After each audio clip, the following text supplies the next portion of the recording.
Well, good afternoon, everyone, and welcome to NZX for this user group meeting of 23. It's really good to see so many familiar faces here in the room today, and really pleasing that a number of you have taken the opportunity to participate online. So I just really want to say thank you very much for making yourselves available this afternoon. I want to welcome Jonathan Young. Looking forward to your presentation coming up next. Should be really interesting. And thank you for agreeing to present today. I welcome Melody Guy and Kate Whitwolf of MFE, who are discussing the policy aspects around auctions and the ETS today. And also in attendance are our delivery partners, EEX, Akama and KB Tech, who all do a real sterling job for us in making sure these auctions are a success. So with that, I will pass across to Tim, who's going to talk about sort of the outline for today. So thank you and welcome. Thanks, Shane.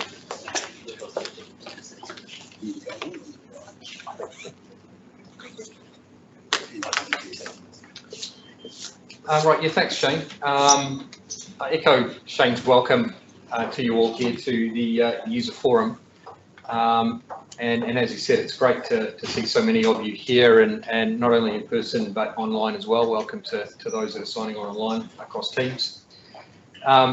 We have quite a diverse group here from ministry representatives, auction participants, and other stakeholders that are here, and obviously the operations team as well.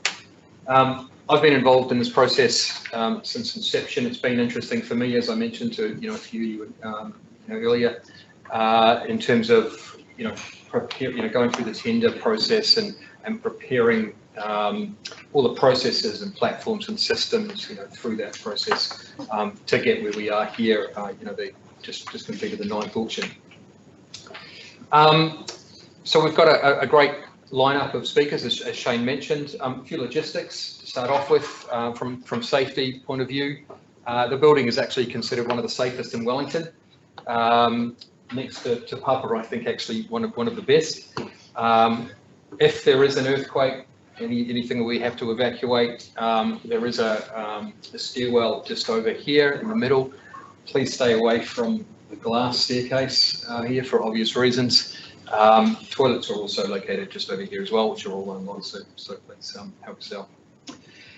Throughout the forum, we encourage a lot of discussion, questions, etc. And we've provided, the team here have provided some of those questions to hopefully get those creative juices flowing. But if there are questions, please just wait till the end of the presentations and raise hands, identify yourself, normal sort of things, and we'll come to you with a mic. If you're online, please use the hands up function that's on there, and we'll get to you, and we should be able to sort of talk through this and hear you through here as well. Just note that the answers that we may give to your questions from the operator point of view may not represent some of the other agencies that are involved in the ETS. We're a facilitator, but we are happy to sort of take your questions and hopefully get some of that debate going and come back to you with anything that we cannot. So the agenda today you would have seen, and as Shane said, we've got a nice range of topics and for conversations here. Some insights from the operational team as well. So Tyler, Henry, and Karen floating around.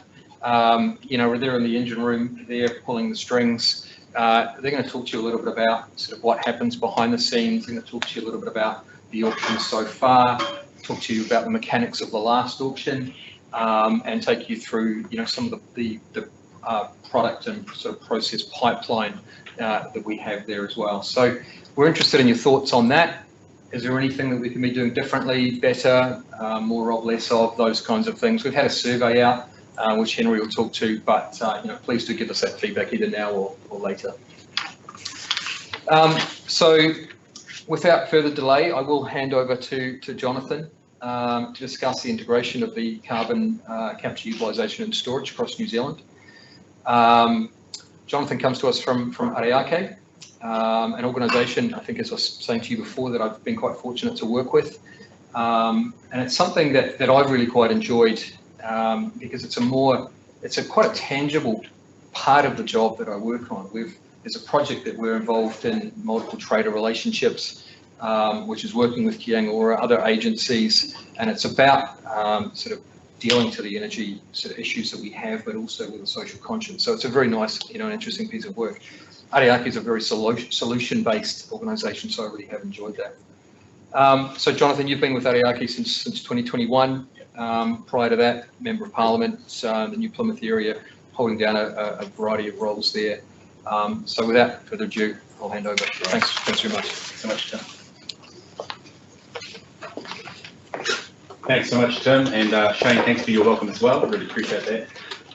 It's a real privilege to be here and to lead a session looking at this area of carbon capture, utilisation and storage. Before I look into it, I'd like to introduce one of my colleagues, Dr. Jono Barnard, who's here as well. Everybody is right here. And Jono is part of our team. He's Wellington based. He's recently graduated from Cambridge University, so we count it a real asset to our team, and also the work that Ara Ake do in the country in the energy space. We feel very privileged. And so thanks for the opportunity to come and look at this subject. The history around this is that there was quite a bit of work done through GNS and MB and different agencies and sectors going back 10 or 12 years ago and prior to that as well. But I think it became something that as a solution set for New Zealand wasn't going to work because, as MB stated, the kind of legacy carbon capture and storage technology is very much based around point source emissions. And but Ara Ake, when we came into being only 3 or 4 years ago, it was one of the areas that we had been asked to look at and to kind of revisit it. And so we commissioned a report, a technical report by Ara and Elemental Group looking at this, both experienced in that field and particularly with Elemental, who are now focusing on offshore wind as one of their major work streams, but they were involved in the Taranaki hydrocarbon sector. So they produced a 95-page technical report, and my job when I pretty much joined Ara Ake was to make it a readable 31-page report. And so what we wanted to do was not necessarily advocate for this, but we wanted to open up the conversation. We wanted people to rethink and relook because technology was starting to move in this space quite a bit. There were a lot of emerging technologies that many of our universities here in New Zealand were looking into and pioneering. And so we thought, actually, it is time for a fresh conversation, a fresh look at this. And so what I want to do today is go through these questions. Why? Why should we consider CCUS or CCS? What is it? What's emerging? What is emerging? Whether there's a point in time where the government may make a decision to say, yes, we will consider this, and this will need to be through Ministry for the Environment, through the ETS, it'll need to be through other government agencies and ministers. And when? When should this happen as well?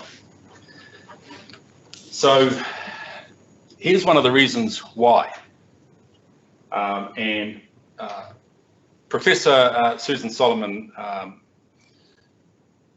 from MIT, she was the person who first alerted people regarding the ozone hole in the Antarctica. And this is what she said. She said, take a look at the 25 warmest years that have been measured since 1880. And if you're 32 years old or more, you've been alive for every single one of them. So what she's alerting people to is that what we've seen is an unprecedented change over the last 25 years at least, if not longer. And I think that we can see some of this change particularly here in New Zealand when you look at glacial ice. And so here are the estimates from Makara and Wilsman in 2021 who did this study through NIWA for the Ministry for the Environment, and estimated that glacier volume between 78 and 2000 decreased from 53.3 cubic kilometres to 34.6, a loss of 35%. And in their report, they showed this graph. And so what we are seeing, we're seeing warming creating changes to our water and atmospherics. And so when we talk about an atmospheric river that has the same volume of water as the Amazon, we are needing to understand that things are definitely changing on the planet. And NIWA, who, I'll just jump that one to this one, because their annual report came out last year talking about the average temperature over the year being 1.15 degrees above the 30-year annual average from 81 to 2010. Top 4 warmest years on record since 2016. Nationwide rainfall anomaly was 110%. That would be significantly higher, I would have thought now.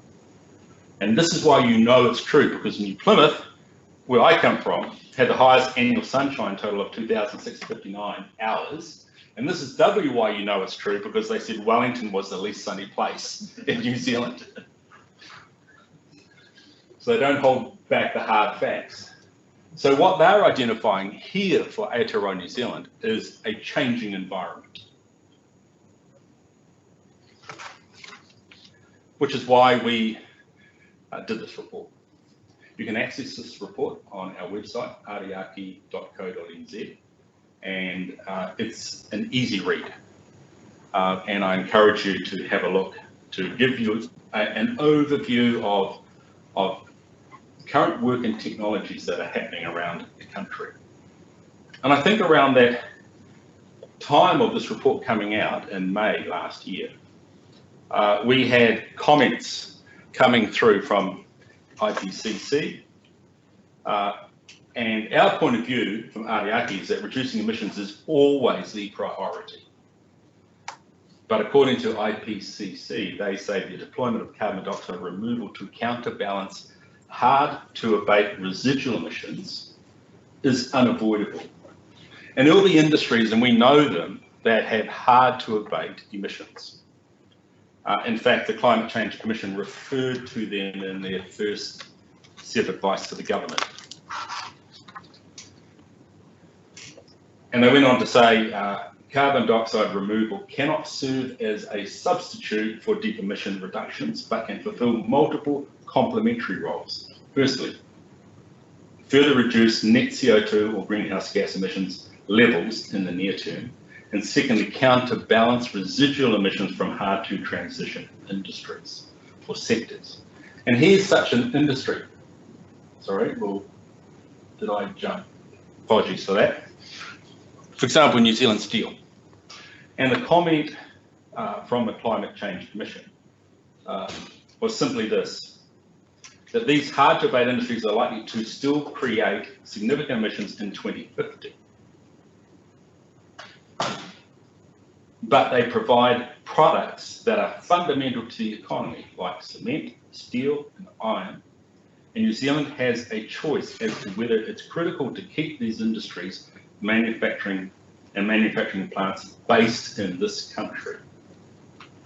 See, one of the things that MB did back in 2019 when there was a change to the Crown Minerals Act, they did some research and produced some information around what's termed as carbon leakage.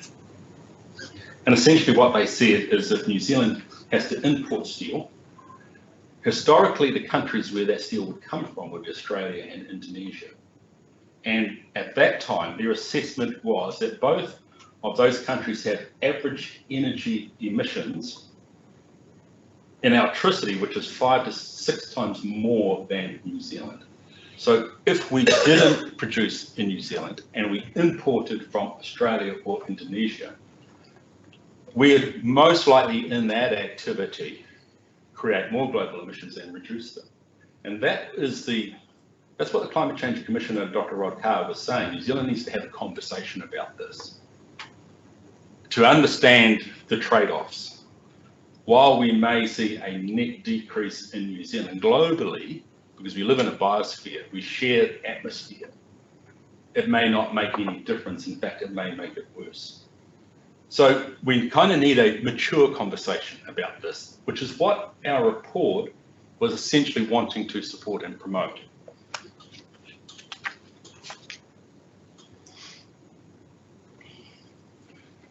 So these are the point source emissions in the country that we've identified.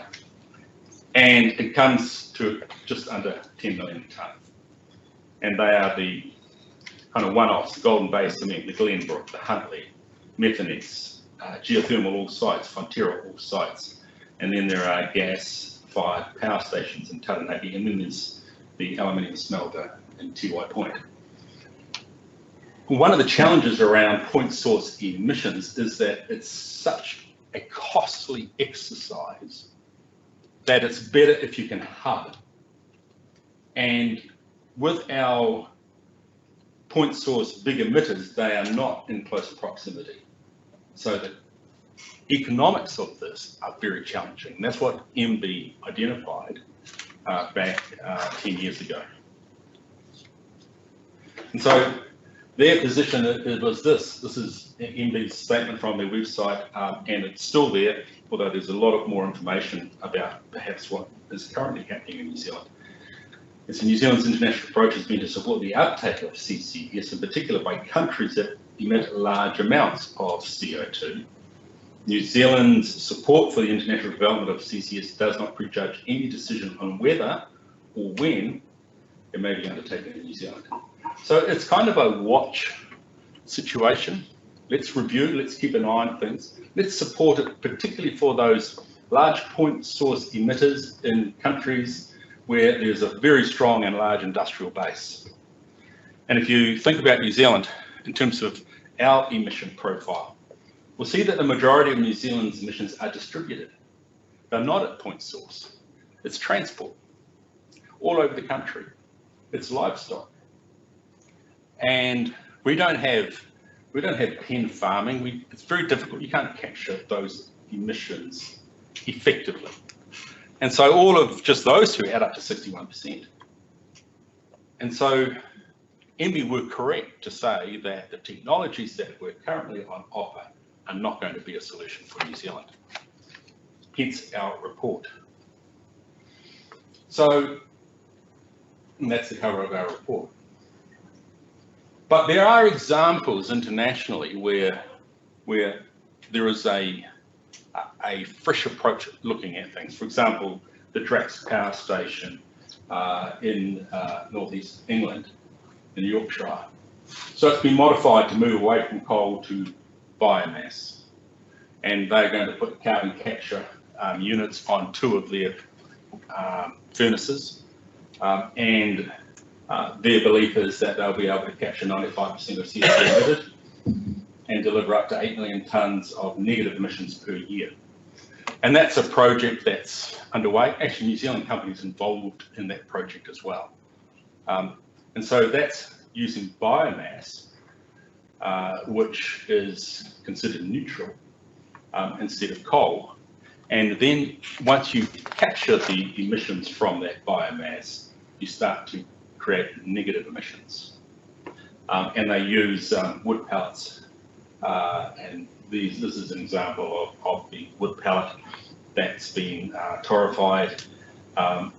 They have been able to put them through a process where they've compressed them and dried them, and they really have the similar characteristics or qualities as coal. Pulverized, it's like a fine talcum that gets injected into the furnaces. Yet it's not coal, it's not fossil fuel. It's a biomass option.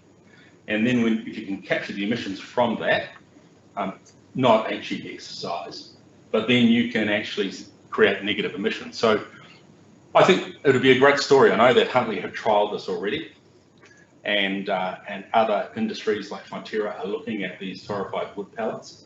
There isn't currently a manufacturing site of these type of pellets in New Zealand, and needs to be an inventory of actually all the resource to make them as well. I think last year the Minister was concerned that the woody biomass was being overcounted in New Zealand, so we need to be quite, I think, conservative in terms of the numbers that we have.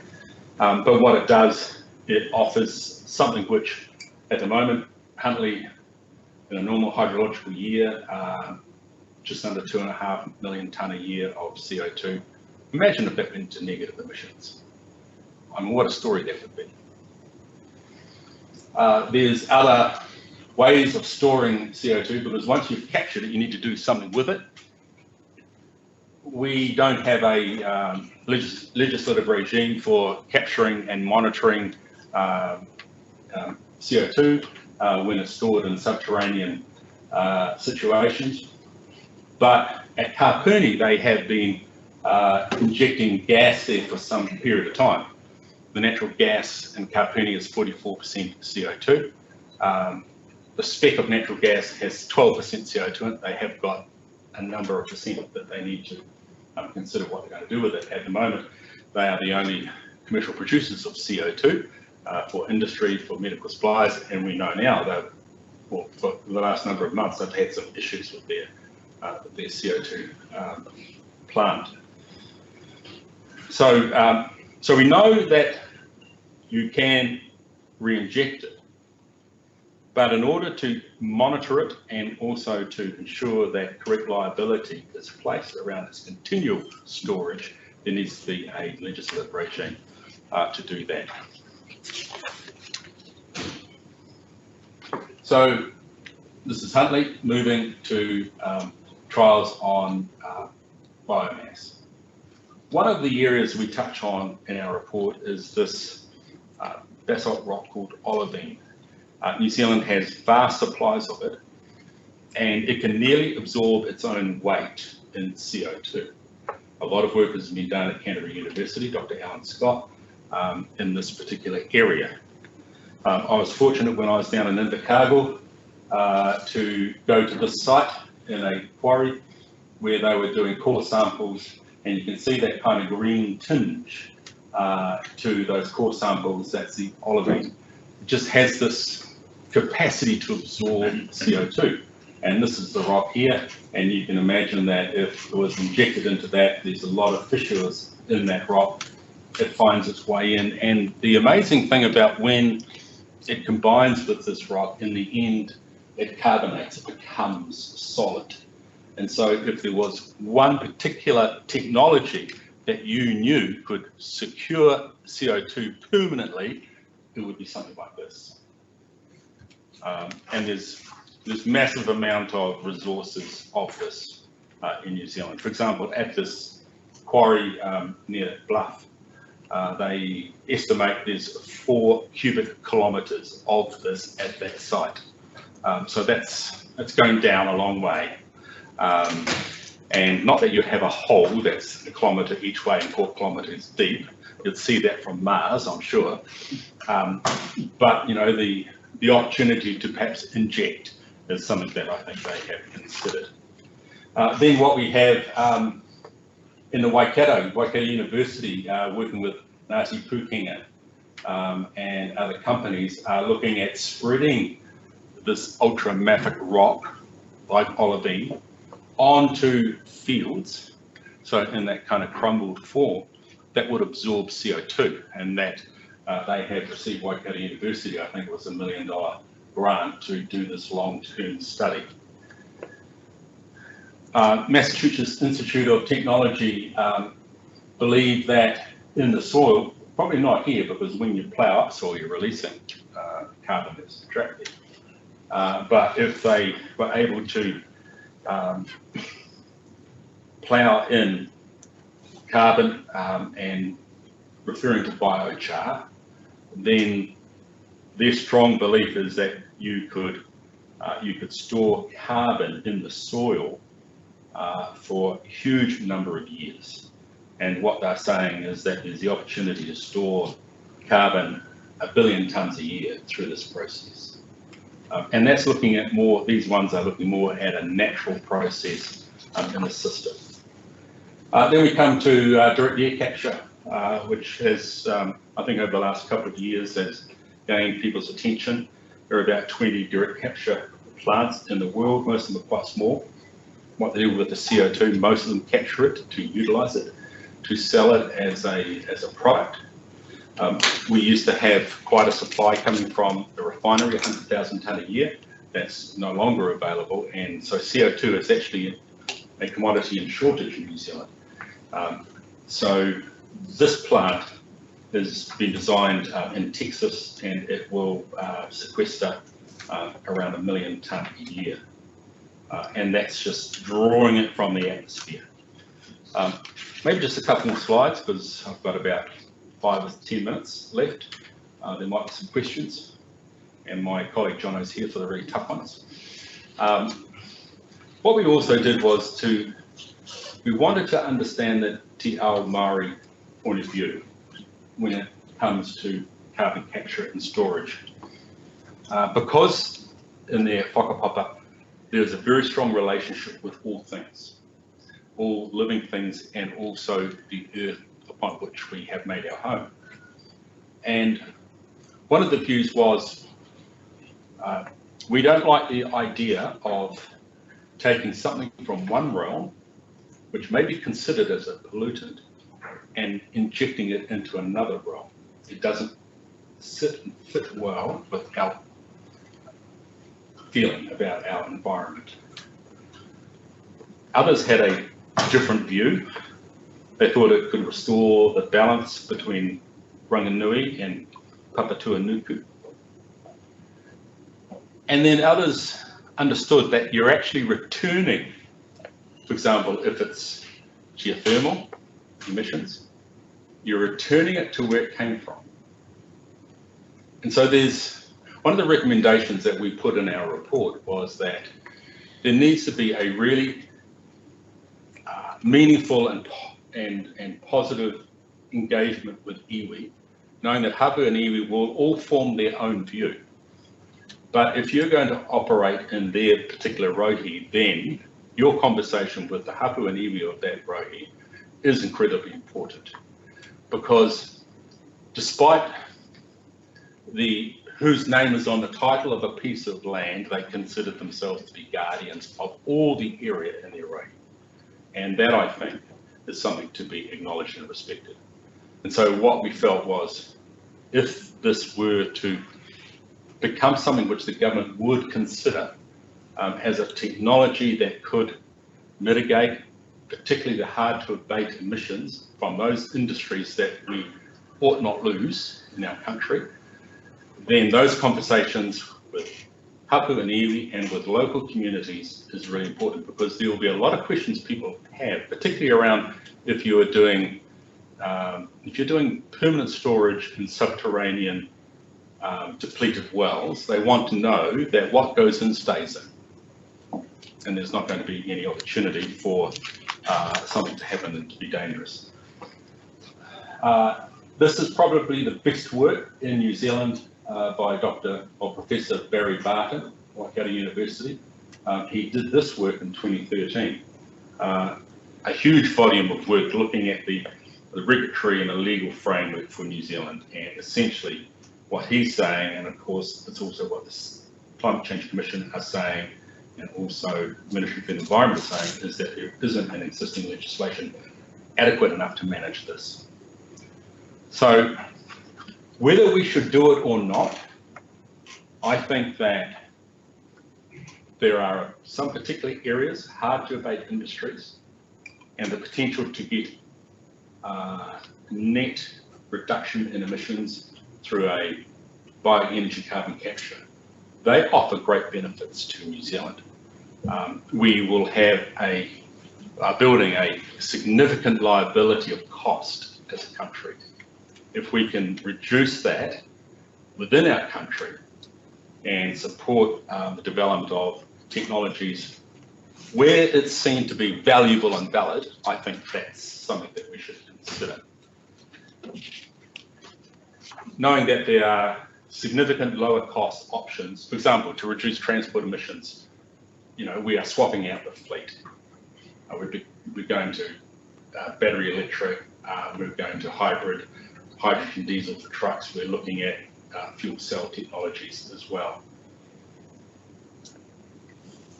So I think, I'm only guessing now, but I would think that our political leaders would have this on their drawing board to think about it.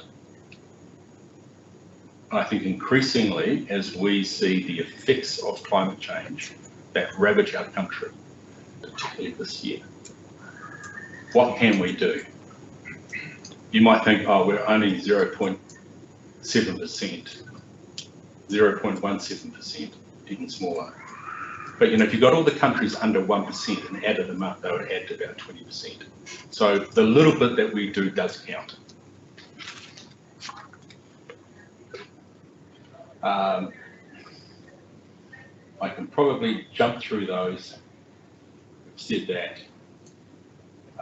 CCC say maybe premature to expand the NZ ETS scope to more removals. It's important to think carefully, and I'm sure that there are people who are thinking carefully.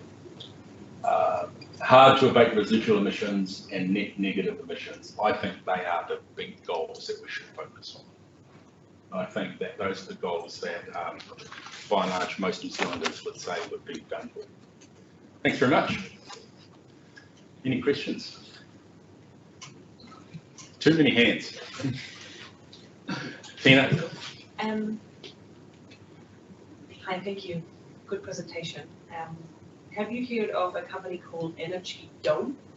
They are storing carbon and using it as a battery, which is a long-term battery. I have heard about that. I have to say I haven't looked into it. Yeah. Yeah. That would be a good one. Yeah. There's some momentum building globally around technologies, and people, especially now, are committed to the energy transition. So we're finding great research pieces and trials taking place. Yeah. Thank you, Jonathan. Chris Boxer from Greymouth Petroleum. Hey, Chris. Hi. I get CCS, and I think it's a really good area. Can you explain a bit about CCUS? So where the carbon is used, if it's not in the battery, wouldn't that not be sequestered? Wouldn't it ultimately be released as well? So is that a valid sequestration from a carbon accounting point of view? Yeah. So I guess the difference is between reducing and full removal. I think full removal takes it out of the system. I think the utilisation of CO2 is scientific and medical, and in the food and beverage sector, it's a preservative. There's a huge number, and my colleague Jono will be able to give you a big long list, no doubt, where CO2 is actually a really important element. But to get it to that grade level is a challenge. It's quite expensive. And if we have to import it, as mostly we are at the moment, it's about 3 times the price. So it does have an impact on our economy and on many, many businesses if we don't have access to food and medical grade CO2.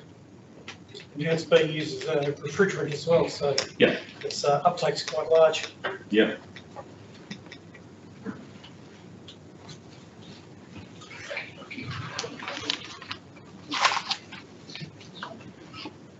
Yeah, John O'Brien, Carbon Market Solutions.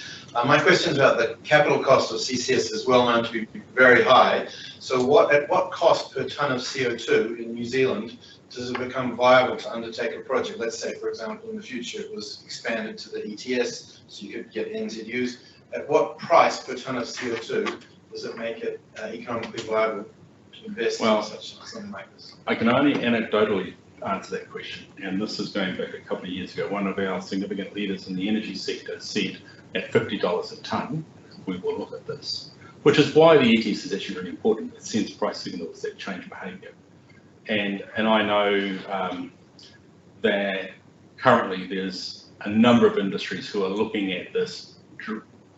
I'd say they're driven by doing the right thing, but also they're also understanding that their business model needs to adopt a technology. that's going to manage and deal with the CO2 emissions. Great. Oh, well, thanks very much, everybody. I've got a question, Colin. Shane. Yeah, just one final question there. What do you see as the regulatory barriers to rolling this out? So assuming the price part is right, on the regulatory side, is the current RMA, I guess, is probably a barrier or a constraint at the moment. Anything else? Look, I think that if you look at the emissions reduction report that came out last year, one of the comments was that we want to have a very strong evidence base that this is going to make a difference. And so looking at perhaps trials in New Zealand, but also being informed by overseas. So it's not as if there is an attitude we don't want this, we just want to know that it's going to work. It's going to be worth all the effort. And also I think that there is a justifiable belief that actually reducing emissions in the first place is the best response. And we want to make sure that we're not creating a scenario where we enable emissions to continue unabated by having technology solution there. Even though it's about emissions and that, with it comes cost and risk. I think the best way through it, and this is not necessarily a regulatory barrier, it's probably more a political position, is that, and first and foremost, and this is what Ara Ake believe, let's reduce our emissions. And then this is where the climate change commission comes in.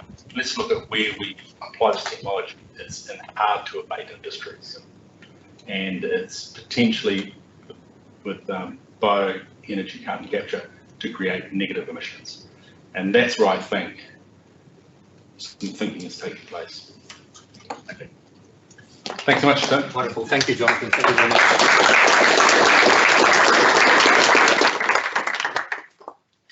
If anyone does have any questions that weren't able to ask, please pass them back to us and we'll forward them on. Oh, nice one. Thank you. Yeah.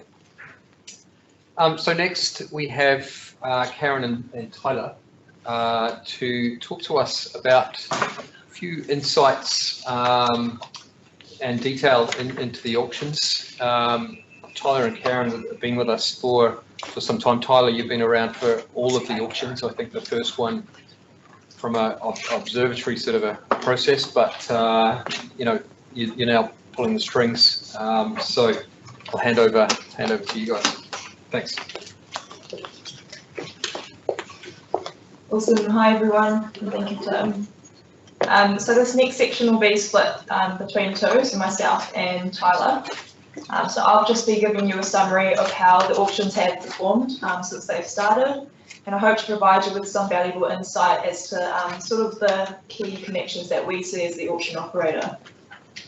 So a bit of background for you. As part of our role as the auction operator, we do provide auction reports to the ministry at the back of each auction. So these contain key statistics from the auction, and often we make comparisons to the previous or past auctions as well. So it is very similar content to what you see in the Auction Monitor report, and we keep in touch with what's happening in the market, what's being talked about, including the secondary market. So in terms of analysing the auction results, though we do have our own assumptions, what we present is based on face value of what we observe. So first, I thought I'd just start off with giving you a quick recap of the ETS auction results. So first auctions cleared at $36. There was notable increases through that first year, and by December the price had actually increased by 88% to $68. On average, there was a price increase of 24% between each auction. So this was great for us to see during the implementation year. The market was growing strongly, and people were increasingly interested in securing units, and they were able to do so competitively. Into the first auction of 2022, this cleared just slightly above by $2, cleared at the newly set CCR trigger price of $70, and the prices for 2022 never actually veered too far from that. So we did see less of a surge in price, with the average net increase only being 4% that year. But from our perspective, going into the second year, we weren't sure how the market was going to react. There was new settings in the ETS, but there did seemingly become more understanding of the ETS and personal and business requirements as well. So the prices slowing down to us was showing that the market was finding its feet. Come March 23 just been, as we know, the auction did not clear, so there is no official clearing price there.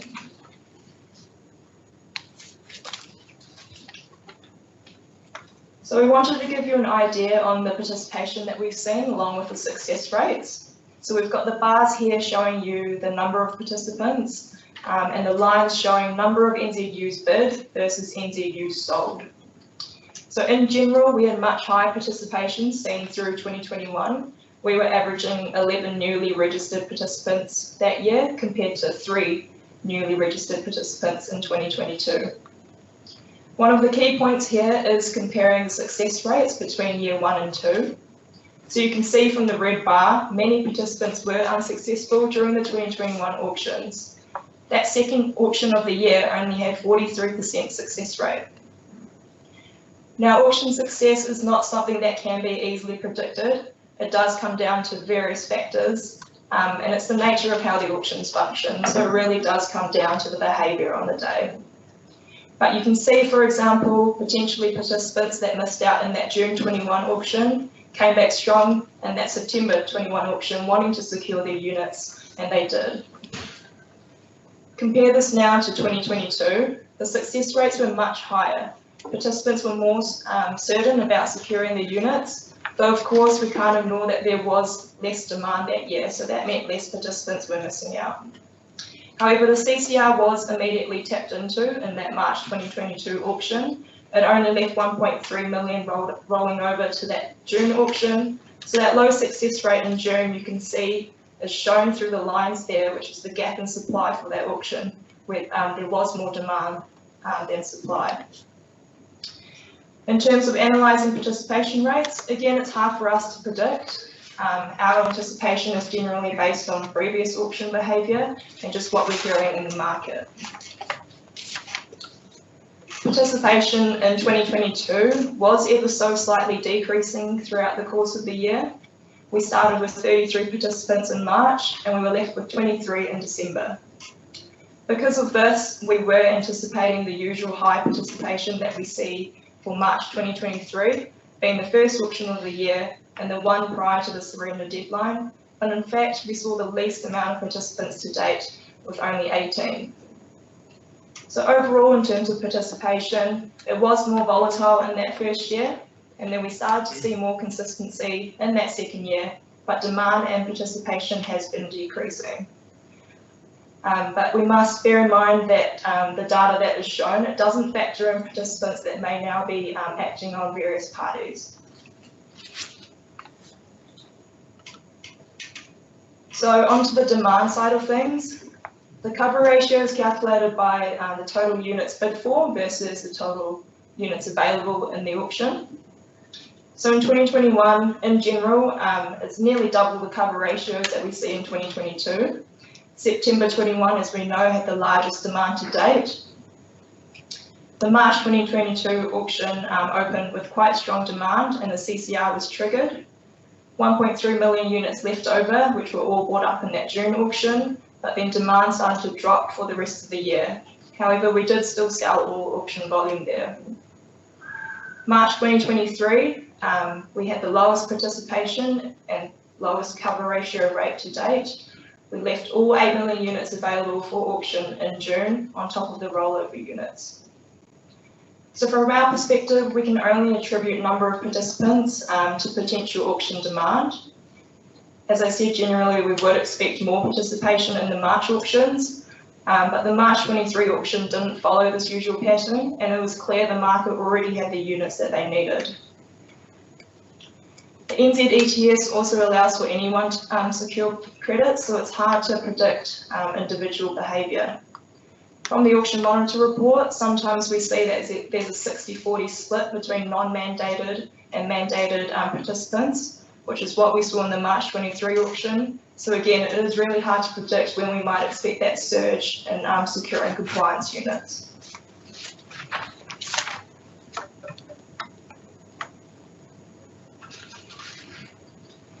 As part of the auction results, we published the number of bids, which is displayed in the bars there, and average bid volume data, which is displayed in the area behind.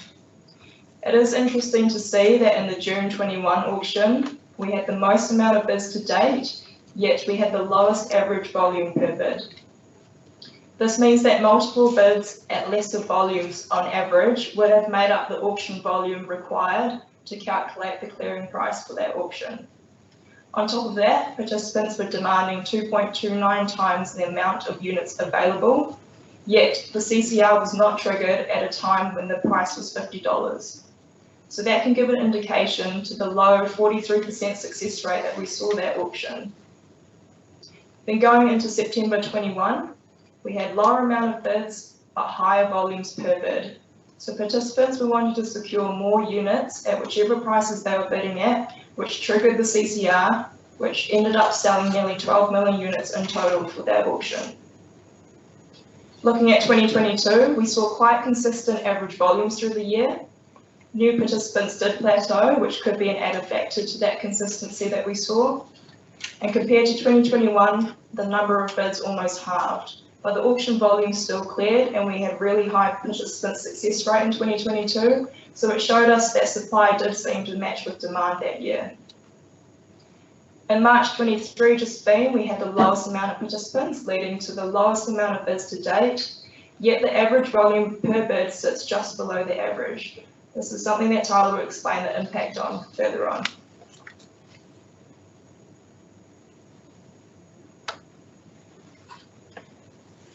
So what we're showing here is whether participants used their collateral to 100% of its potential.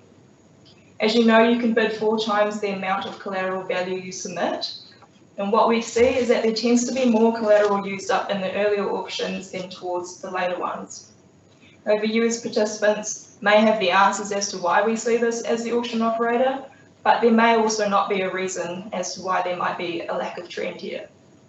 However, it is interesting to note that across multiple auctions, there has been less than 50% of collateral submitted actually used. As a side note, during an auction, us as the auction operator, we can see that collateral bar that you see while you're bidding. So we can see the potential usage for each participant, which is also how we know when to contact if a participant has yet to submit a bid. So it's just part of our process during that last hour to contact anyone who has yet to submit a bid, just as a reminder and to ensure that no one's encountering any issues.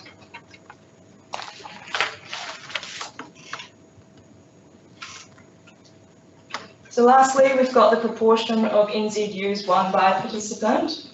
This information is also made available through the Auction Monitor report. You can see that statistically there is statistically a large portion of the NZUs is won by one participant, and then the rest is distributed to the medium players down to the smaller portions. The information pertaining to the participant is obviously kept confidential, but it's important to distinguish that it can vary between the auctions. We also need to keep in mind here that there are participants acting on behalf of various other parties that we don't know of, so that can add to the value of why one participant may be holding so many NZUs over the others. So that concludes the overview of the auction results, and I hope it gave you some insight as to how we view the results from our perspective. So I welcome Tyler now to take you through the March 23 auction insights and other market trends. Kia ora everyone. So as Karen said, my name is Tyler. I'm one of the auction operators. I've been with the team for 2 years now, and a lot of you I probably would have helped register and get involved in the auctions. So what I'm going to do is I'm going to give a quick rundown on what happened in the auction that's just been, and then I'm going to give a very short analysis on the secondary market. So obviously this auction that just been was very interesting. It was very interesting for us. It was the first time that we had to make the decision on declining an auction. It was very interesting to see the response and see what people thought and the understanding that they had. So what I'll do is this is a table showing a breakdown of some statistics compared to the 2022 average and the historical average. So I'll go down line by line. And at face value, the first thing to look at is it's a lot of red. So we did notice leading up to this auction that everything just seemed down, and the biggest factor being demand, which did play a huge factor in the results of the auction. So on this first line, the clearing price, obviously the auction did not clear, so there was no clearing price. However, the auction monitor did release the calculated clearing price on the auction monitor report, and that was $43, which is obviously quite a big drop from the 2022 average of $77 and even from the historical average of 61. Now, leading up to this auction, we usually do have a couple of registrations come through, a couple of, a bit of interest from new participants. We didn't see any of that come through in this auction. You can see there in 2022, leading up to an auction, we usually have about 3 come in, and obviously taking into account the earlier auctions, around 9. That flowed into the number of participants that were actually involved.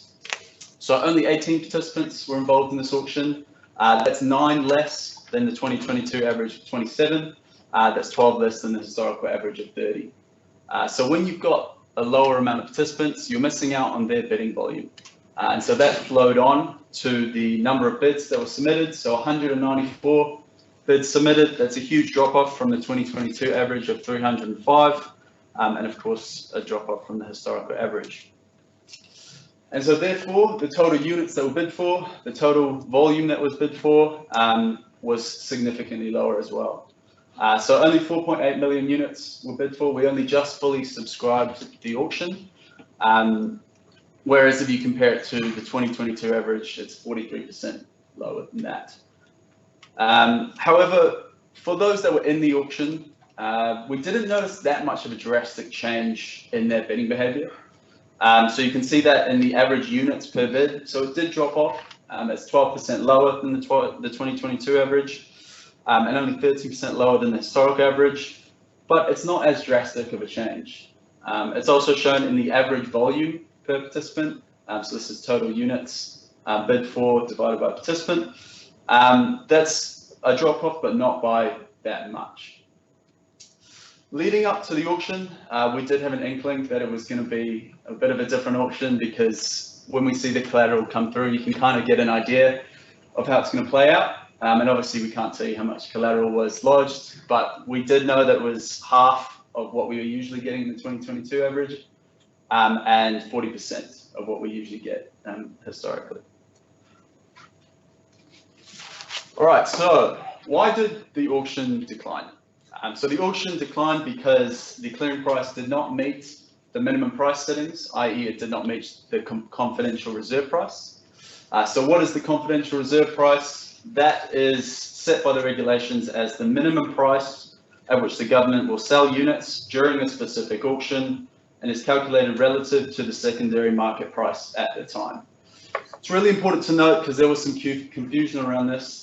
This is not the minimum price setting that's set at the start of the year. So it's not that $33.06. This is something that we calculate before every auction. And as said by the regulations, it's calculated relative to the secondary market. What is the intent of the confidential reserve price? So the intent of it is to make sure that the auctions don't sell the units for a price that's significantly lower than the secondary market. So the key word there being significantly lower.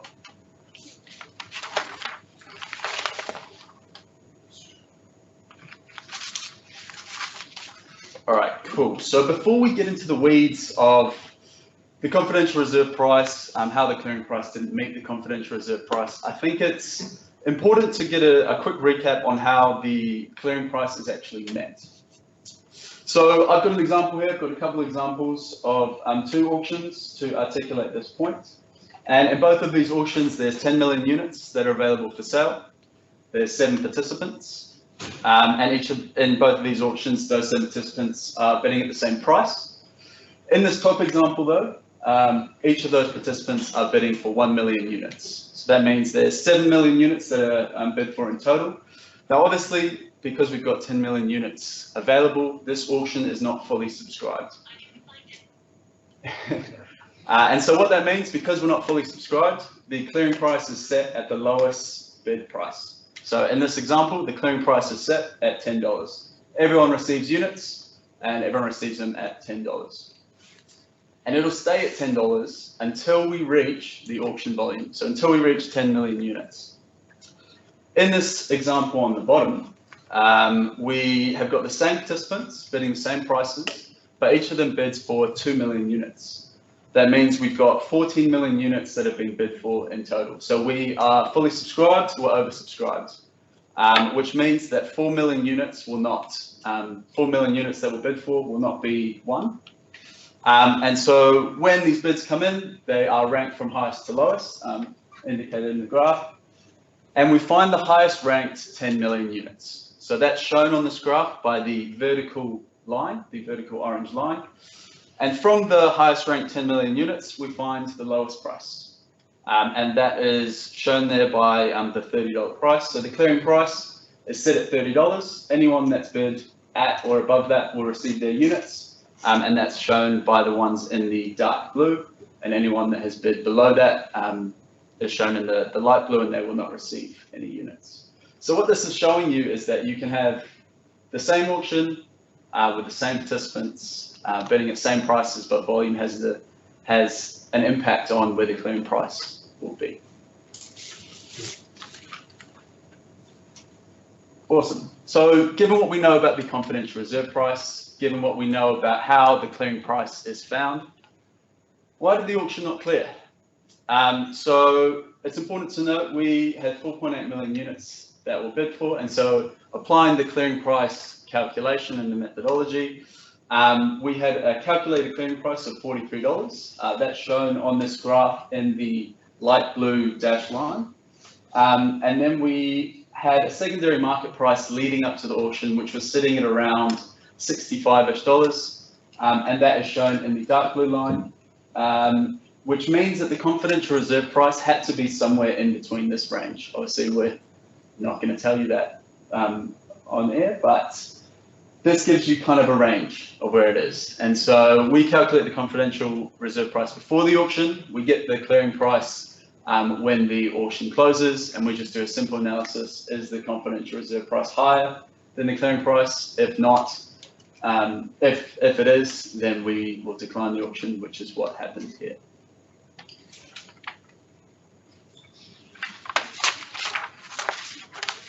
Great.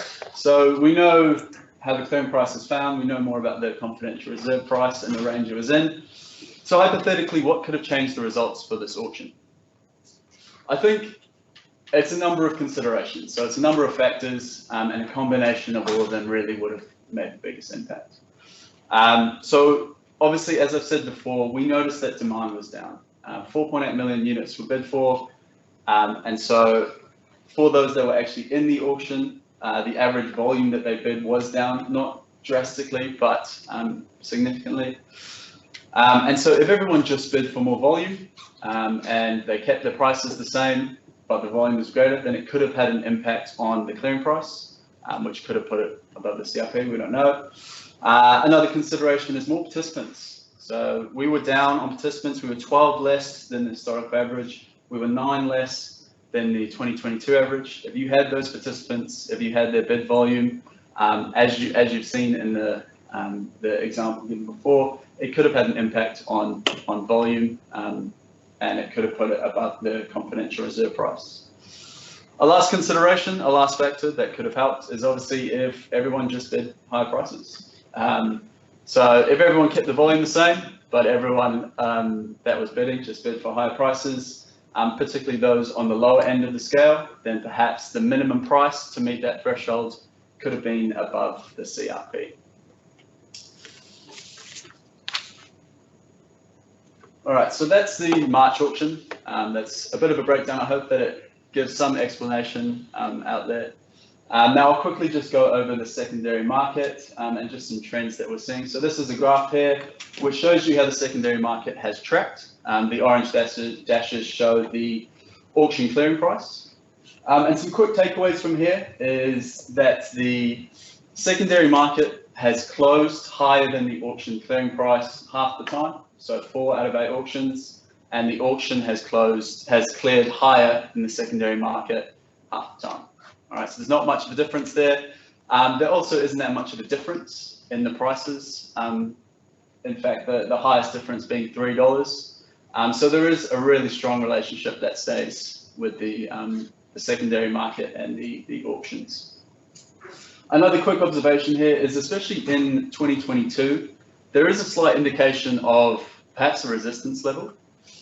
So on 3 separate occasions, the price reaches a range of around $86 to $88, and then once hitting that range, it seems to drop off. So there is maybe an indication there's a resistance level in the market at around that price. Obviously, we don't know, it's just an observation looking at the graph.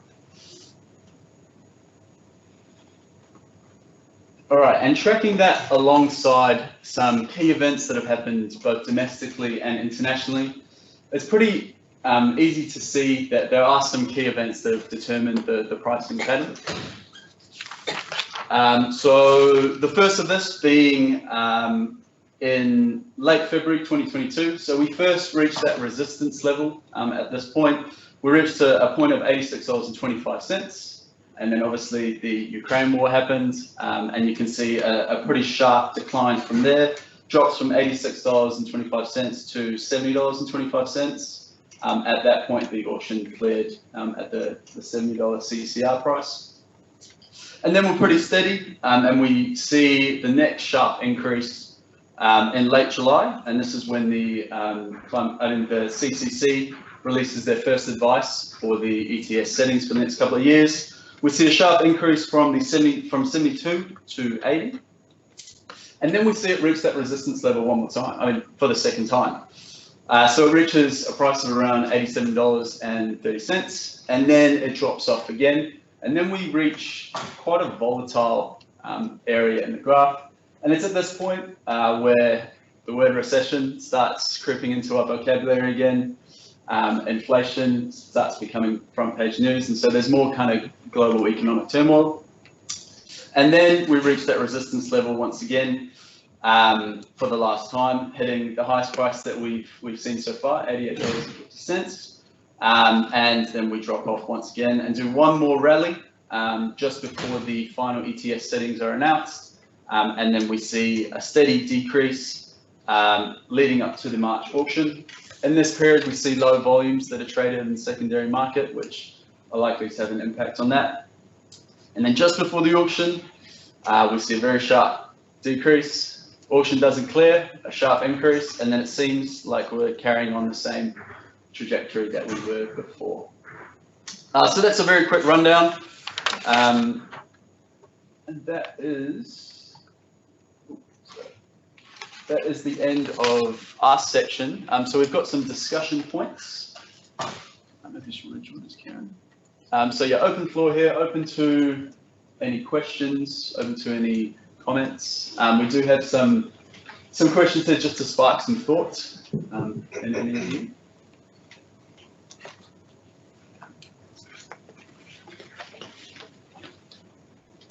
Thanks, Tyler.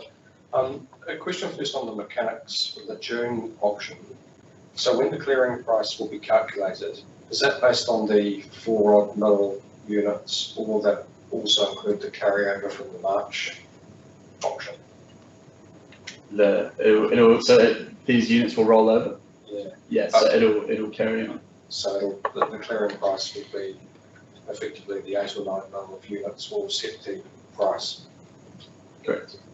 Okay, cool. And I have a second question.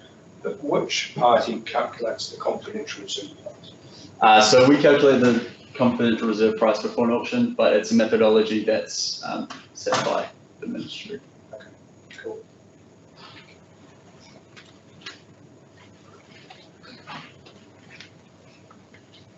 Yeah, hi Tyler. Yeah, my question's about the media articles that appeared in after the auction, saying that the fact that the Climate Change Commission advice had been rejected by the government to raise the floor price and the ceiling in December. I think Cabinet rejected the advice of the Climate Change Commission, and that is one reason why media speculated the auction may have failed to clear. Can you just comment on that, please? If you're allowed to. I don't think we're in a position to really have a say on that, unfortunately. Just speculation as well. Yeah, I'll be interested to see what you guys thought of that. Did it have as much of an impact as you thought? But unfortunately, in our position, we don't have a comment on that. What's your thoughts on that? What do you think?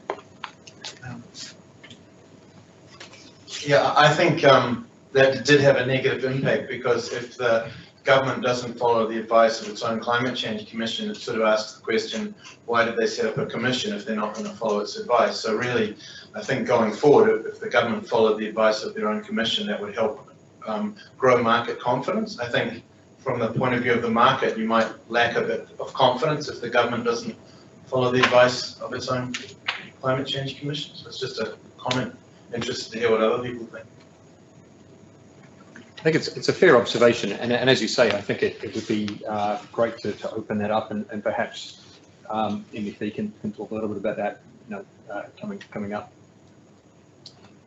We're quite interested also in the impact of the last auction on participants. So if anyone had anything to talk to there, we got a microphone.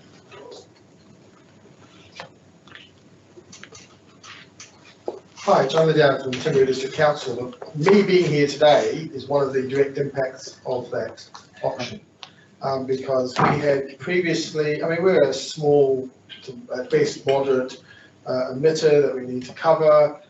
We've relied on auctions consistently.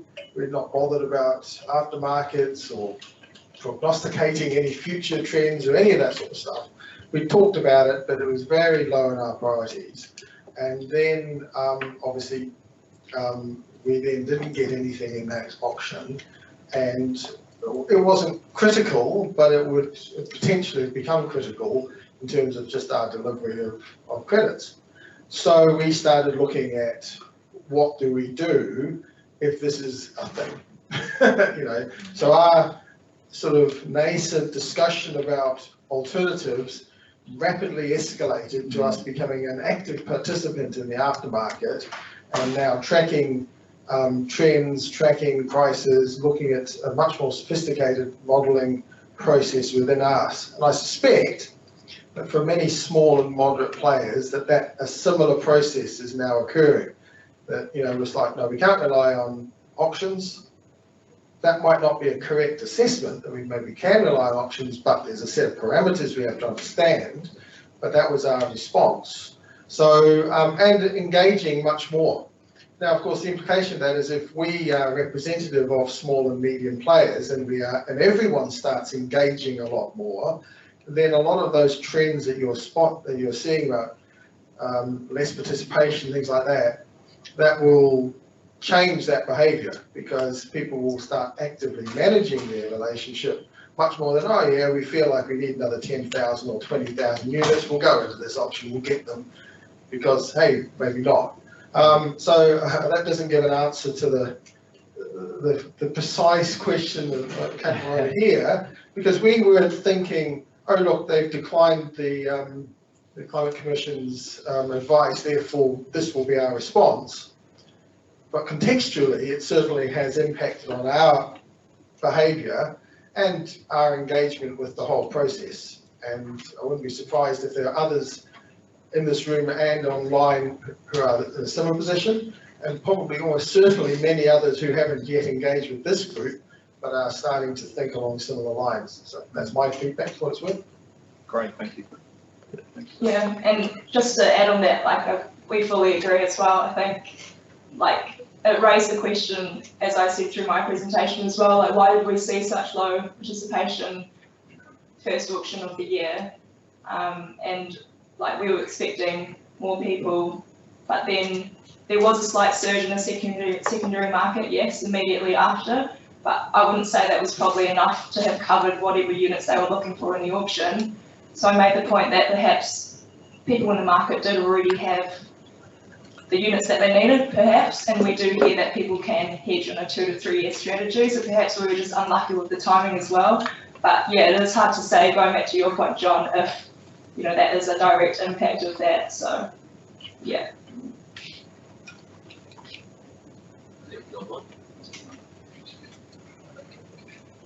Yeah, great. Alistair Waite from Westpac. Look, I think it's pretty obvious why the auction failed. It's really just down to policy uncertainty.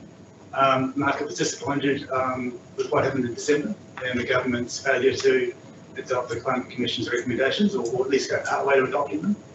And then, just given the comments and just where we're heading now against gross emissions versus net emissions, what we're going to do with forestry, what we're doing with agriculture. There's just a whole range of things that are up in the air, policy decisions that need to be made, that the market's waiting for decisions on. And like any market, it doesn't have to be carbon, it could be foreign exchange, could be rates, could be anything. Markets don't like uncertainty. They like to know what's happening, and they want to analyse that data and then make decisions, investment decisions accordingly. And when you haven't got that, you're going to sit up.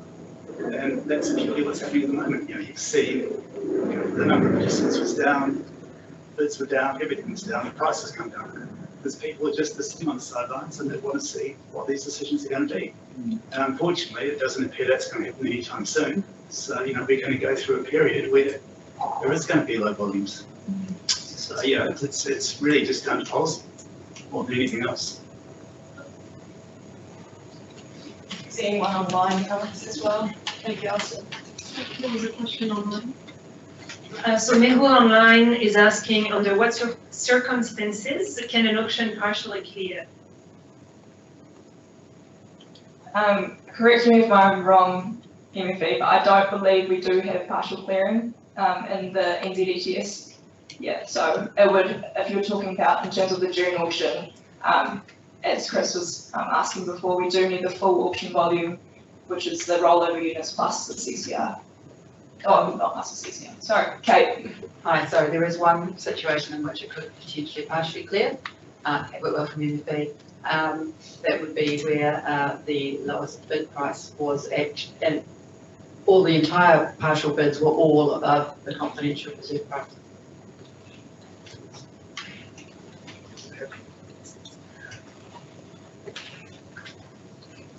Oh no, I was actually just. I was going to have to clarify. Sorry. Craig Mill from Westpac. I'll just add something a little more to further to what Al said. A lot of the big compliance entities, they're obviously big companies. They've got sophisticated treasury teams, a lot of them. They've got bigger exposures and risks through other commodities, currencies, and interest rate markets. And they're pretty sophisticated. So they'll be managing this exposure on a multi-year basis, like they do other risks. So to me, you look at those first couple of years of auctions with the bid cover ratio, excluding the CCR, was up around 2, give or take. There's obviously a huge amount of demand. There was a lot of units available, a lot of units bought. The last 3, we've seen a declining trend in that bid cover ratio. And on top of the political uncertainty from a setting point of view, to me that says the market's full as well.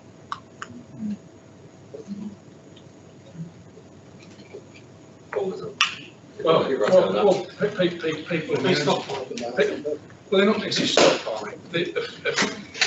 They're not necessarily stockpiling. They're prudently managing their exposure, their procurement and price risk. So if I've got to surrender 3 million tonnes a year, and I think the price is going to keep going like this over time, then I'm prudently going to manage my exposure and my risk, and I'm going to hedge my risk by a range of means, by holding inventory, by doing forwards, by doing offtakes.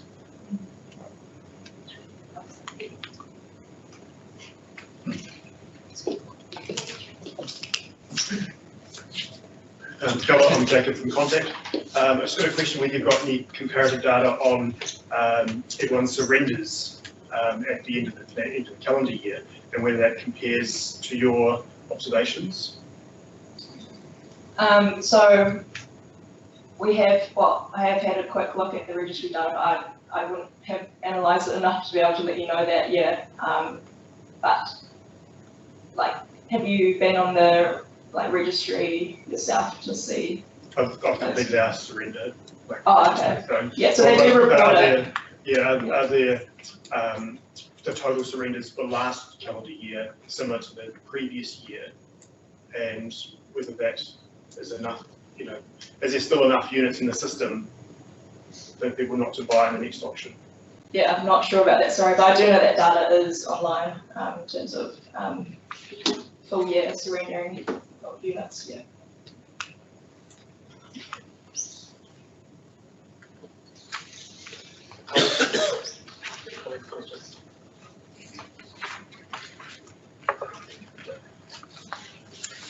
Okay, thanks very much, Tyler. Karen? Oh, he's got the.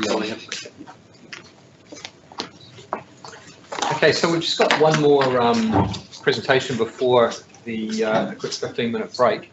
So we're going to bring Henry on. Henry is another one of the auction operators here at NZX. So Henry's going to talk about sort of pipeline to the application. He's going to talk about the recent survey that we had. So we did distribute a survey. We'll do that every year. And we'll go through some of the results on it. We're fairly happy with what came back. And it did give us some ideas on how to improve our services in the platform. He'll show the pipeline. Some of those changes on there, they take a little while to come through. And they do take some consideration, but they just do stay on there. In terms of the survey, thank you to anyone in the room that did respond to that. But please don't, as I said earlier, don't wait for it. If there's anything that doesn't feel quite right about how we're doing it, or the platform, or anything that from the operator's point of view, please do give us a call.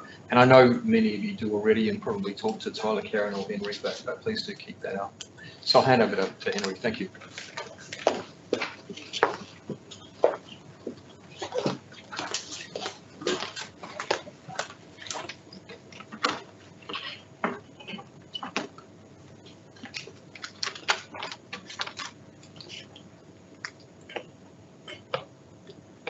Cool, thank you, Tim. So first off, I'm going to be covering the annual user satisfaction survey, and this was open to all ETS auction email subscribers over a 4-week period in March. Firstly, I'd like to say a big thank you to all the respondents. We really value this feedback on our services, and it's a great chance for us to learn about areas where we can improve. So how did the survey work? Well, we assessed a number of metrics within three categories. These categories assess for overall satisfaction, service satisfaction, and platform satisfaction. The other half of the survey looked at questions relating to platform performance and features, alongside suggestions from you guys. Now looking to the graph results, the overall satisfaction was really high, which was great to see. And we're really happy. This highlighted that respondents are happy with the performance of NZX and NZ-EEX in running the NZU auctions. The service and platform categories also scored well, which was pleasing to see, and that was a positive trend across the board. Lastly, on this slide, it was also great to receive really valuable suggestions from a number of various participants.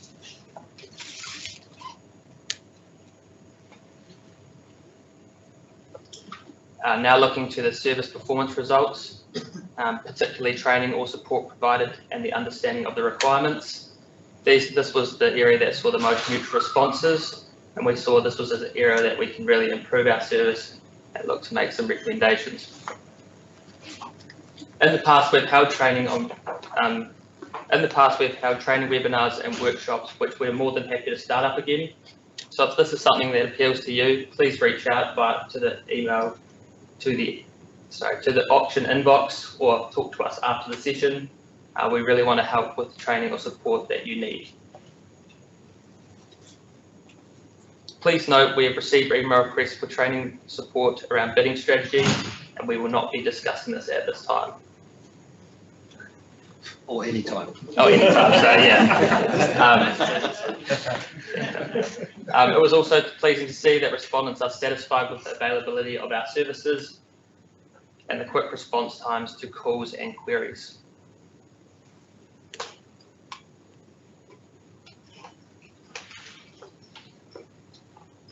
With all surveys, there is always a variety of results. Looking at platform performance, this was the only category that saw somewhat dissatisfied responses. I'd like to note that this was the same respondent who was somewhat dissatisfied across 3 of the 4 metrics. The participant highlighted their main issue was to do with the usability and ease of navigation, and this was relating to the bulk CSV bid order file. They noted that this was highly prone to errors. We also had a few phone calls during the recent auction regarding to the CSV file. So we understand their point of view, and the team sees this as an opportunity to make improvements. So from here, we plan on putting more instructions and guidelines around this on the website. Moving on, bar the one participant, it was also really good to see that participants were happy with the platform's uptime and reliability. I'd like to note that the platform site has never been down, and this is backed up in the reports we receive from our partners.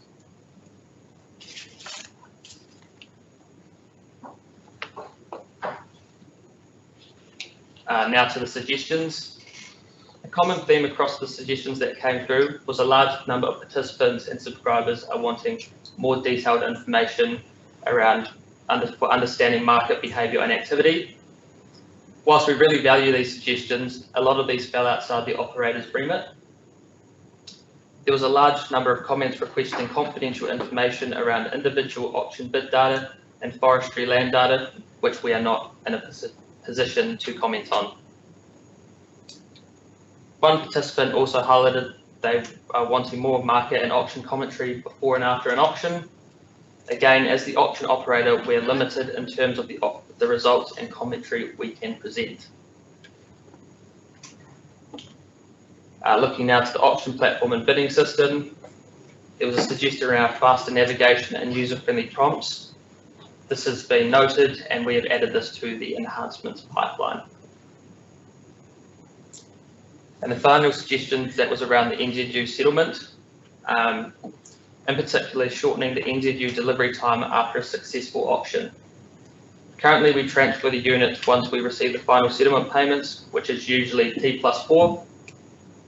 We've had conversations with MFE, and we have made recommendations to implement a daily NZU batch transfer.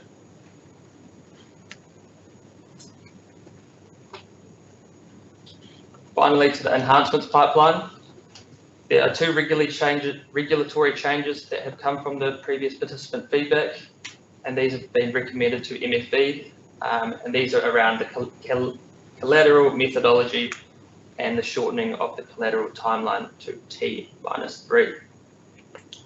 In terms of platform enhancements, we have taken on your suggestions and discussed these small cosmetic changes, basically to improve the user interface.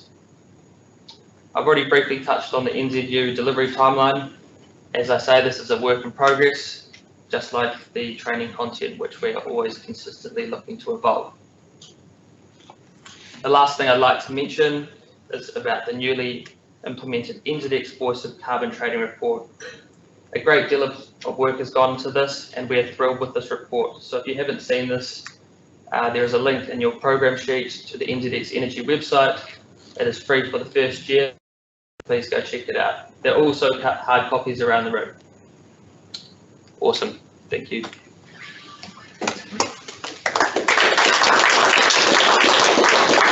we have any questions for Henry or on general platform service?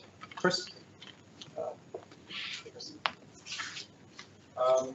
From a participant's perspective, what would happen operationally if there was an issue during an auction for that participant or participants? In the unlikely event, like it went down. Well, there's regulations around a disrupted auction, so we've got a sort of an incident process that we would follow. We would send out comms that the auction would be disrupted, and we'd be talking to MFE fairly quickly about what that issue was and when we would postpone the auction to, and we would assume that the auction would be postponed to next day after that, just as soon as practical. But it depends on the event and the situation surrounding that. Okay. Any other questions? Okay, I think I'd just like to touch on a couple of things here. So firstly, there was that participant that had that issue with the CSV upload, and we do get some calls around that it's not working. It's, we can't get it to go through. Normally we sort of go through and have a look at that. If that isn't impacting you, send us the file you're trying to upload, and we can have a look at it and see what it is. It's obviously got to be exactly right to be accepted by the system, but if you do have that issue, please just send that through to us. Shane, can we have this? Oh, it's not a big deal. No, it wasn't me. No, I was just on that CSV. I'm not supposed to complain, but I had issues uploading the CSV before, and I talked to you guys because it would be helpful if you could test to see if your CSV could load up before the auction day. Because I've had times when I'm frantically trying to work out what's wrong with it, but it's on auction day, it's here. Yeah, so you're up against the pump. Rather than sending it to you guys as I test what's wrong. Yeah, to have a test. So looks that's a good idea. That's something that we can do. It's something we do through other parts of the business.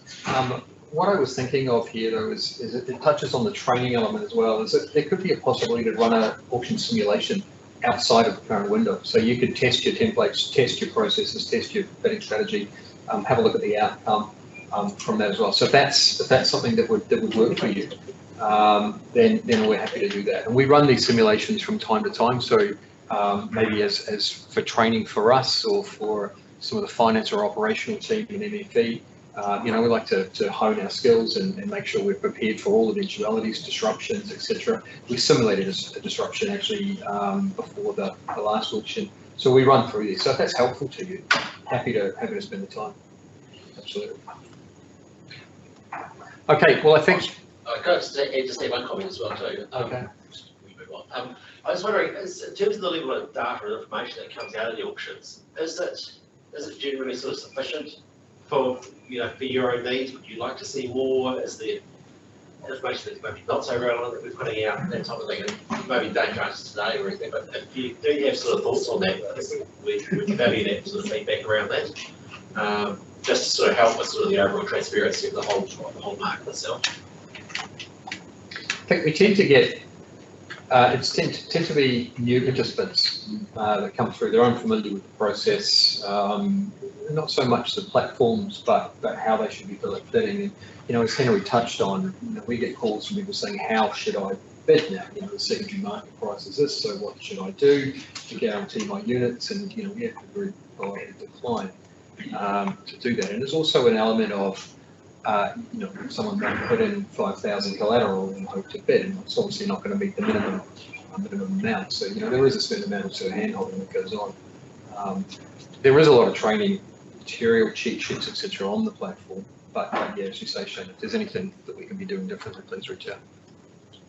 For the second and last half. So for this half, we'll start off with MFE, and then Andre will sign in from EEX direct from Leipzig. Now it'll be about 6 a.m. for him, so we're very grateful for him signing on. I'm not sure if he's online just yet, probably just getting up, his coffee. But yes, I am. Good morning.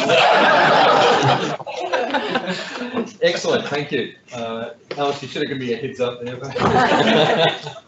Excellent, Andre, thank you. So look, we'll start off with MFE. So we have with us Melody Guy, Director of Markets with MFE, and Kate, who's Manager ETS Policy.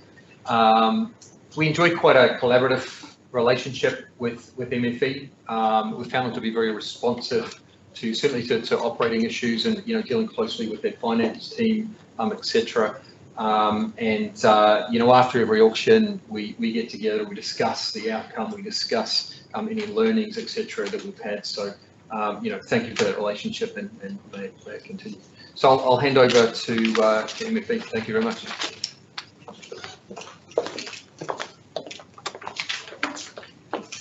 Kia ora koutou katoa.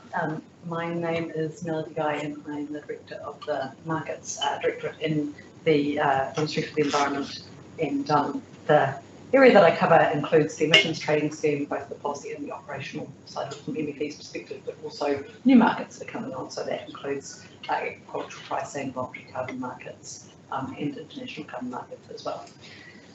So I wanted to take a moment just before we start, just to introduce the team that's with us here today. So Kate Whitwell, as discussed, is the manager of the emissions trade scheme policy area, and is also the acting manager of our new assurance and operations team, which we are standing up. And we have some of the members of that team with us here today. So Ben Mayhew, who is at the back there, and it's probably not known for most of you, he is a principal advisor who we've been very lucky to have recently join us. Ben has extensive background in financial markets, but is new to New Zealand, so you may not know Ben already. Fraser Wyeth, who is also back here, I think is probably known to more of you. He has been involved in the emissions trading scheme for a long time and is the contract manager for the auction. And so has been a lot involved in preparing a lot of what we need to do from our end of things. Also, we have here Mark Higgins, who is the manager of our finance team who covers it, and Oliver Yu, who is in that finance team. So what we wanted to cover off today is, first of all, I'm going to give a little bit of an overview of some of the other areas of policy that are relevant for you but aren't directly on the auction, and then Kate is going to talk about the more auction specific areas. Before we get started, one of the things I just want to clarify, which is that we are only able to talk about what's in the public domain in terms of what is the policy that's out there at the moment. Obviously, what we work on is market sensitive, so we can't talk about anything that's not in the public domain, which will probably limit what we can say in terms of answers to some of your questions. So I just want to be upfront about that. Oh. I'll try the slides. We have another slide in there somewhere? Yep, that one. Okay. So these are the 3 areas of the work program where I thought would be useful for you to have a bit of an overview. So the first of those is industrial allocation. So we have a bill in the House currently, and the purpose of the bill is to reduce over allocation of industrial allocation. And the reason for that is because the data that current industrial allocation is based on is over a decade old. So I think we'd all agree that it is timely to refresh and make sure that the industrial allocation being given is currently accurate. The passage of that bill we are hoping will be late August, and then the implementation runs for about 18 months after that. Second area that I want to talk about is market governance. So that's slightly behind in terms of the process compared to industrial allocation.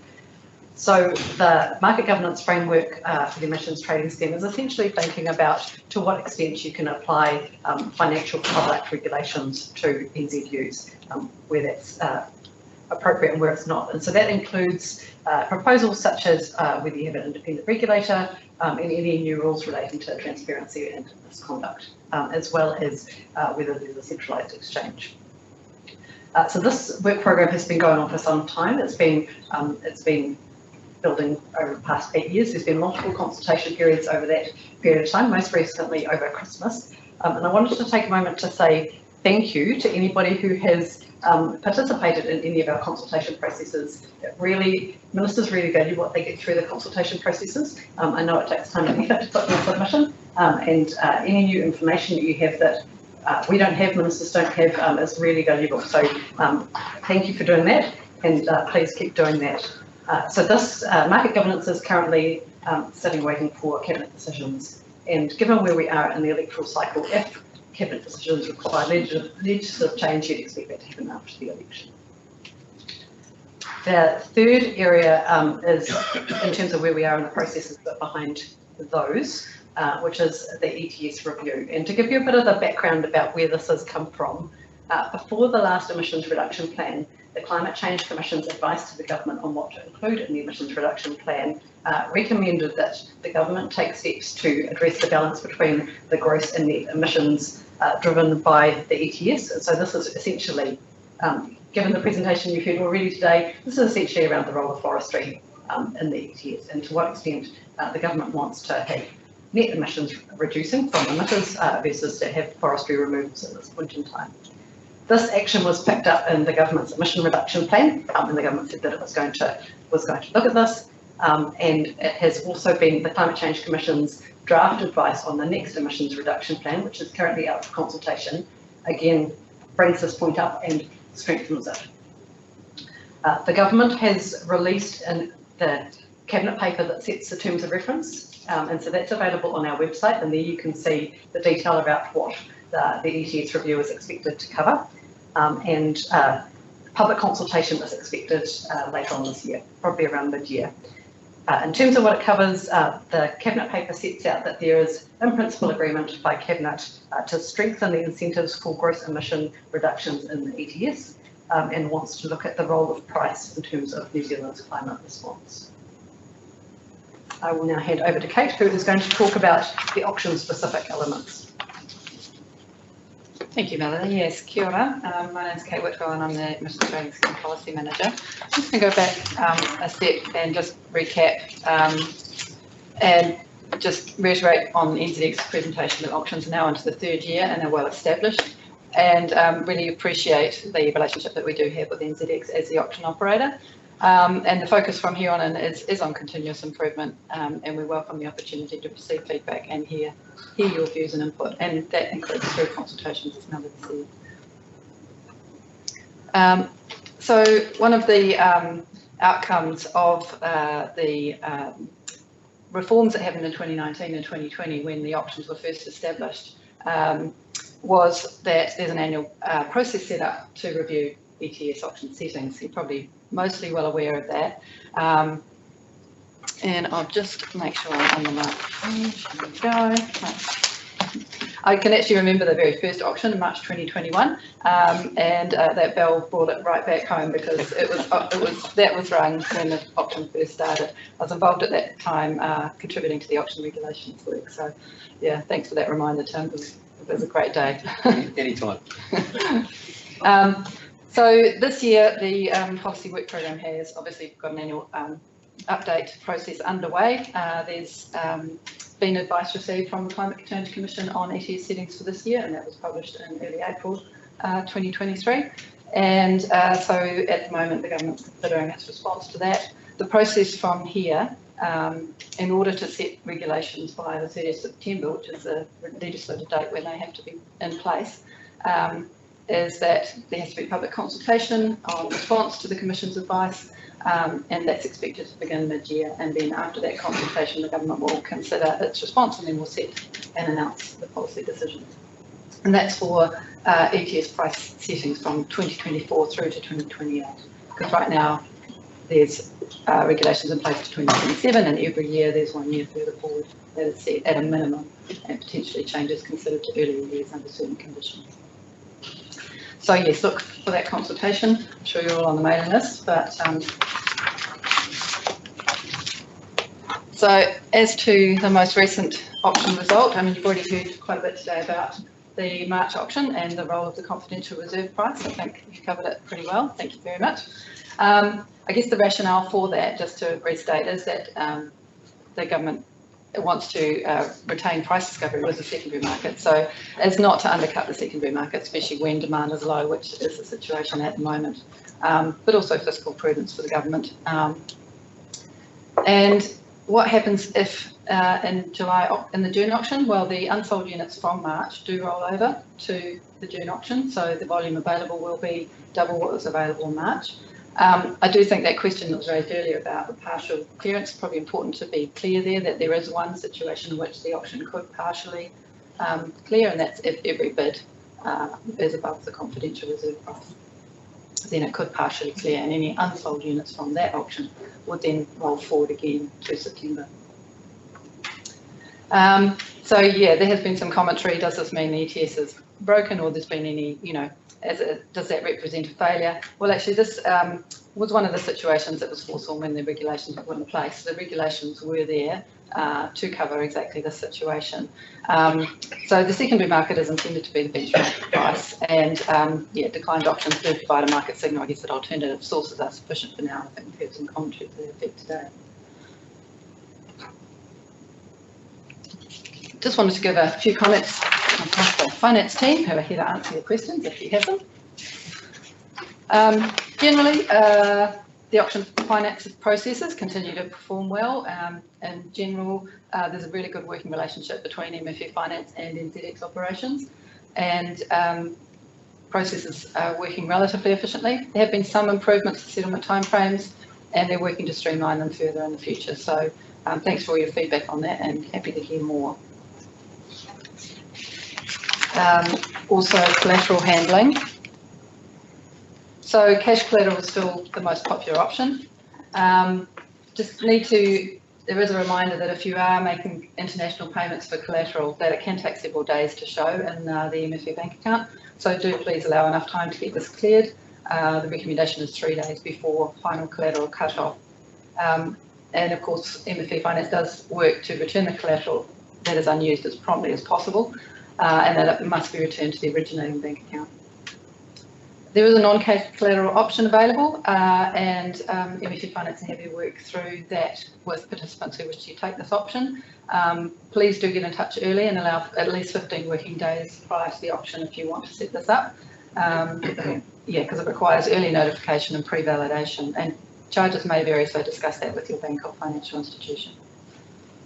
So yeah, we've had a short slot today, but that covers our presentation. You might have any questions. Happy to take them.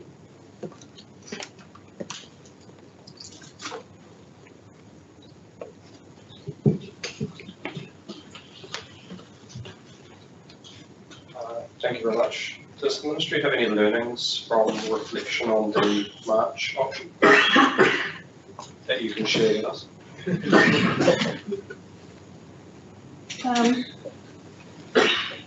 Yeah.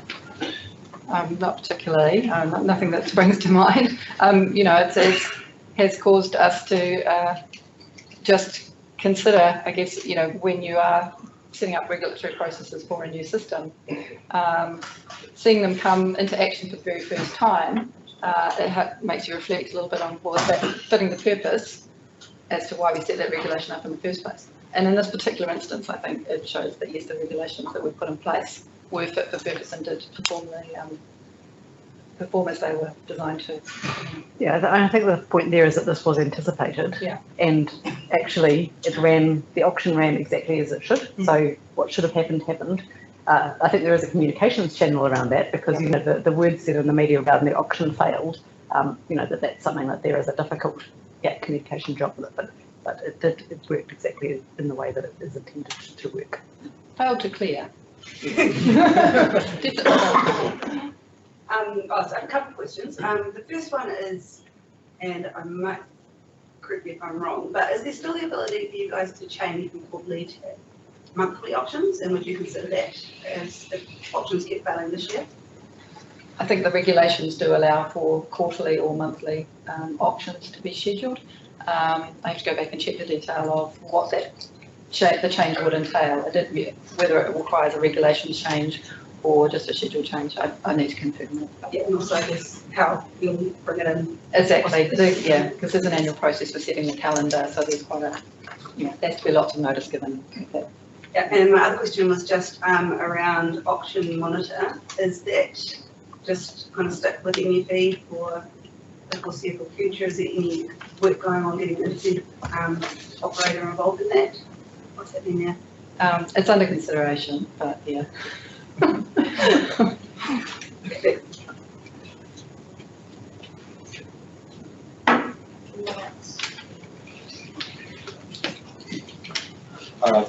It's quite a technical question. One of the clauses in the legislation references the secondary market price at that time as being the counterfactual that determines the confidential reserve price.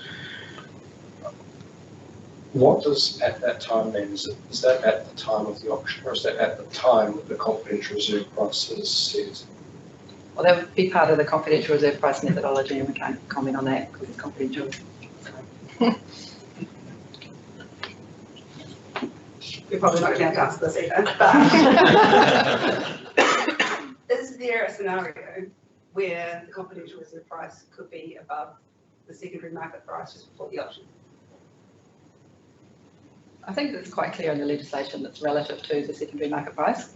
Yeah. But that means it could be relative, but it could be above or below. Still, anyway, I don't know. It would be, I know that's confidential, but possibly would be helpful to, is it possible to have some clarity? I don't have the legislation in front of me, so I can't do the exact phrase. I'll just add to that, Rachel. The legislation is quite clear that the CRP is to be significantly below That's true, the thank you. prevailing secondary market price, so. But if you had like a massive sell-off, I guess, yeah, we're getting into it. I guess I'm thinking about a scenario where it sells off quite quickly. And is there allowances in the methodology to say, well, even if it sells off to a point where technically it would be above, it's not going to be above where it was the day before? Not quite sure I understand, but the phrase I was looking for was significantly below, so thank you. That's right. I think in that case, then the regulations wouldn't apply, so it wouldn't work. If you check the regulations, as Fraser said, it needs to be below. So if there was a situation where it was above, then I think we would need to look at that. Yeah, I guess it's how they determine the secondary market price as well, and if it's just like a point in time or an average, so. Yeah, drawing blanks. No one would turn up at a price that actually cleared that was going to win. Maybe, it depends on what's been happening and who needs to bid in the auction. Got some questions online.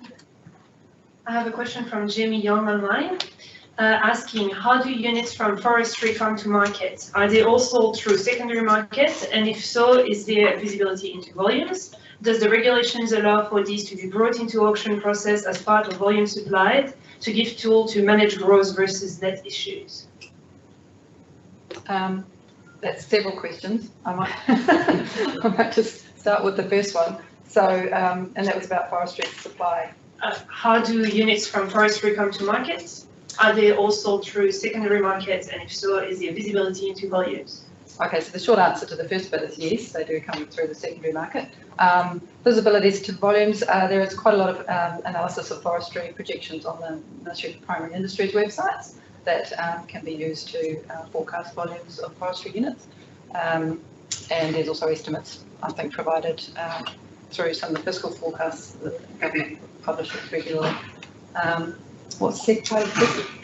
Does the regulations allow for these to be brought into auction process as part of volume supplied to give tool to manage gross versus net issues? So I can probably answer that one. Yep. So as part of the emissions reduction plan, the government sets out what its pathway is over the next period, in terms of what its overall emissions budget that it's driving for is, and then what the settings process does is working through what the ETS's component of that is. The extent to which you have forestry removals, which would exceed the total amount of gross emission reductions that you're seeking, would mean that you're not actually seeking any gross emission reductions through the process. So the mechanism by which you're selling them, whether it's through the auction or somewhere else, doesn't actually make a difference. It's actually, where are those emissions reductions coming from? Are they coming from forestry or are they coming from actual emission reductions from your emitters? Thank you.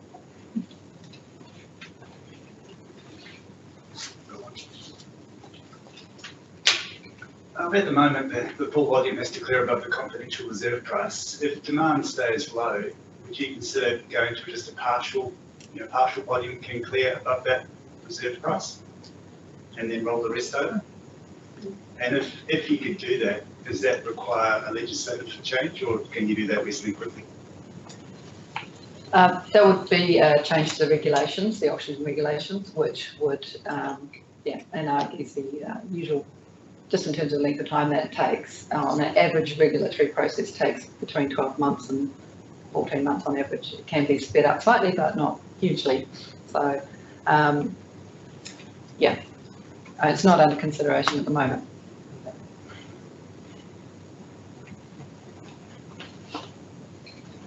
I understand, obviously, that confidential price is confidential, but is there anything stopping a party telling the market when that has been set, to give the market certainty that it has been set? I think the regulations state that it has to be set by the auction operator just prior to the auction.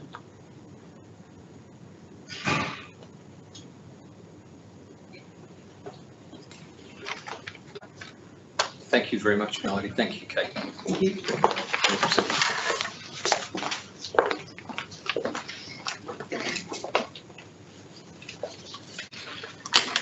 Okay, we come to the last presentation. Hopefully Andre is still with us.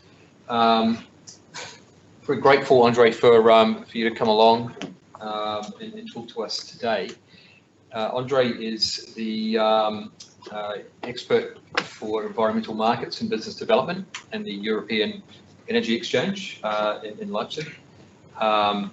He's part of the team which has been instrumental in providing insights and support to the ETS team here at NZX from before we started conducting these auctions right up until now. I've been very fortunate to actually be over and visit Andre and his team in Leipzig a few weeks ago, and I was incredibly impressed not only with the hospitality and welcome that I received, but also in looking at the similarities between the process that controls the focus on innovation, transparency, and information that they had. My visit, I think, will prompt further engagement in which we can, discuss ideas and more innovation that we can bring to the New Zealand sort of operating experience. I won't delay any further. Andre, I'll hand over to you. Thank you. Okay. Yeah. Then again, good afternoon, everybody. It's a pleasure for me to be, at least virtually, at the NZ Auctions User Forum. And thank you also for the introduction, Tim. As said, at EEX Group, I'm responsible for all of our auction contracts related to emissions certificates. So this is the agenda for our presentation today. And at first, I want to give you a brief overview about EEX Group. Second, I would like to give you an update about emissions trading worldwide. Third, I want to share with you some information about EU ETS in general. On the fourth agenda item, we'll cover information about EU ETS auctions. And last not least, I would like to finish with some questions and answers. Next slide, please. Yes. So for the start, some basics about EEX Group. We are the leading energy exchange in Europe. Our mission is to build secure, successful, and sustainable commodity markets worldwide, and this together with our customers. We offer trading of various products, inter alia power, gas, and environmental products. Also, we offer clearing and registry services. EEX Group consists of several companies in several countries worldwide, and we are headquartered in Leipzig in Germany. Our main shareholder is Deutsche Börse Group with slightly above 75%. Next slide, please. Thank you. So EEX Group has become truly global in the last decade. So most importantly, we are the #1 in power trading worldwide. We have currently more than 800 participants from 41 countries worldwide, which are trading with us. Furthermore, we are the exchange with the largest number of environmental products available for trading. You can see some more highlights on this slide, but let's move on, please.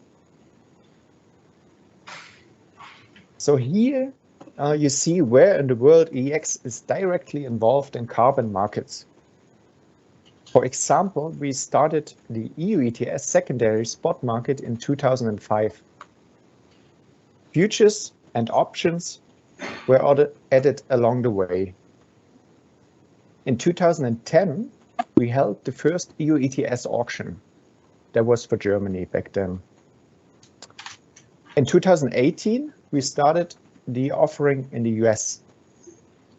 And the most important milestone of 2021 was when, together with our partner NZX, we could start the emissions auctions in New Zealand. Since 2022, EEX Group offers a voluntary carbon market product suite as well. Next slide, please. Yes, and the next one. So now let's have a look at emissions trading worldwide. This map depicts emissions trading systems currently in force, under development, or under consideration. As of January 2023, there are 28 ETSs in force.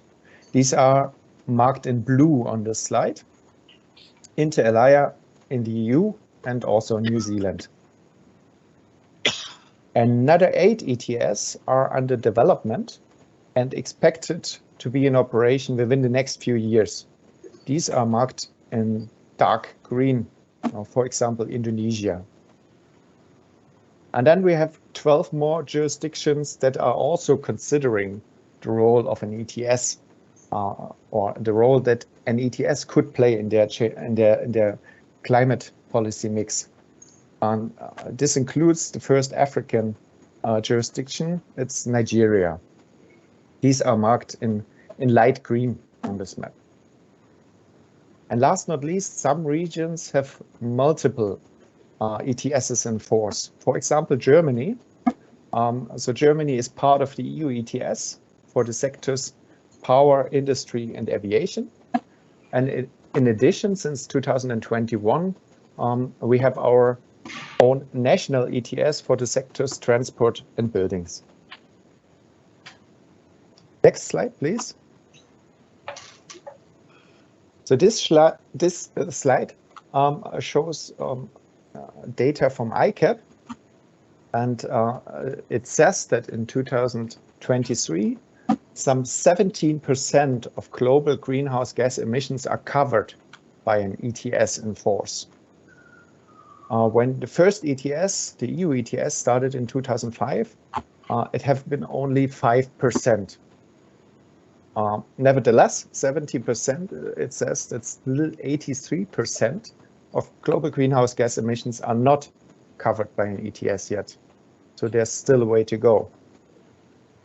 What one can also see from this chart is that by far distance, China national ETS and EU ETS are the biggest ETSs in force. Next slide, please. Thank you. This graph shows us prices for emission allowances since 2005 converted to US dollar per ton. So that one can compare these systems with each other. Please have a look at the dark line, the dark blue line. This is the EU ETS. And what you can see here is that at the end of the pilot phase, which ended in 2007, prices dropped to zero. And the reason was that back then there was no banking allowed. That meant that you couldn't transfer allowances from this phase to the next trading phase. This mistake, I would say, was then the law was changed, and so prices could recover them in the next phase, and it didn't happen again. What you can also see, although a bit more difficult as there are more lines joining, that in the beginning of the third phase of the EU ETS, which was in 2013, prices have been stable. Stable, yes, but on a quite low level of around $6 per allowance. But then beginning in 2018, and also after political change for reform of the EU ETS, prices began to rise significantly.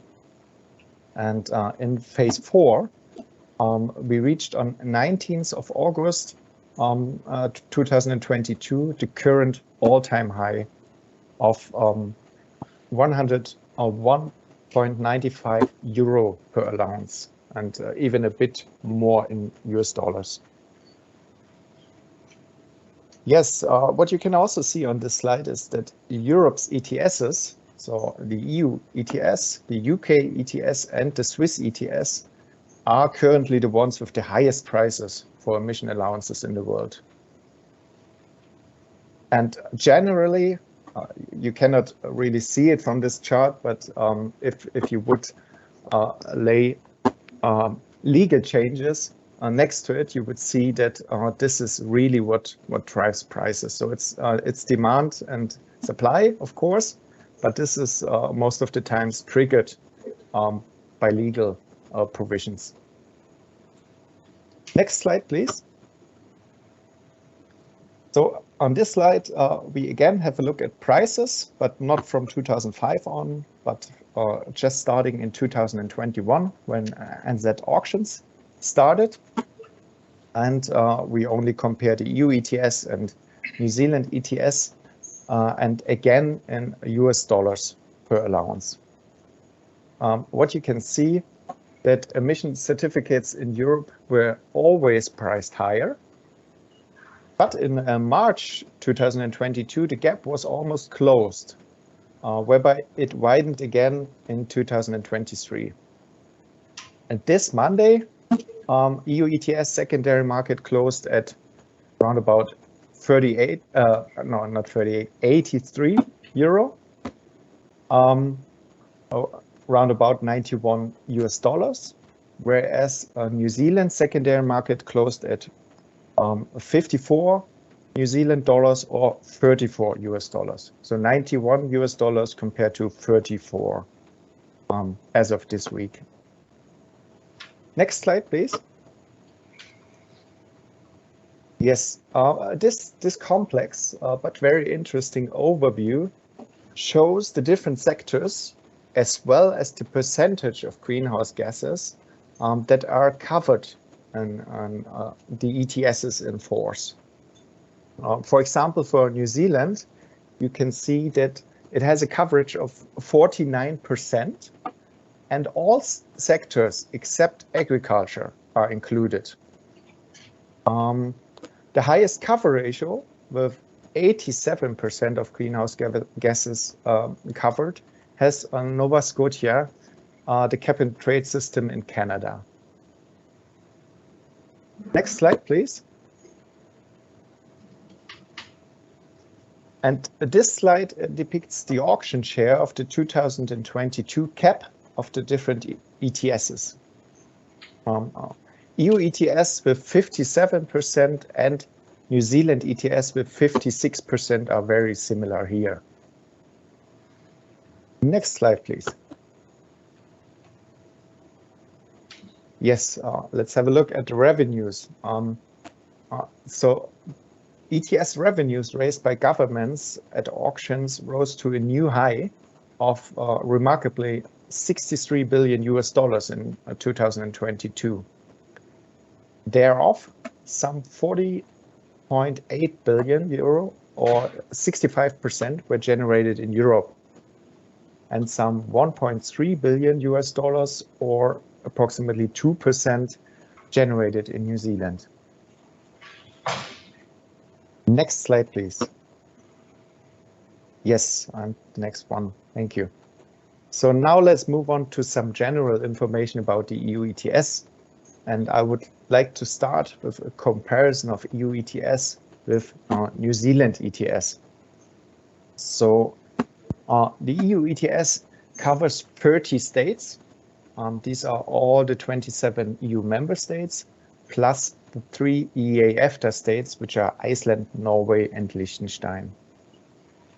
EU ETS started operation in 2005 and saw its first auctions in 2010.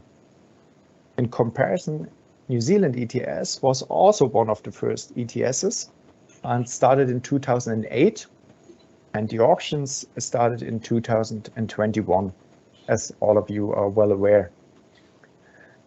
The sectoral coverage in EU ETS is currently power, industry, and domestic aviation.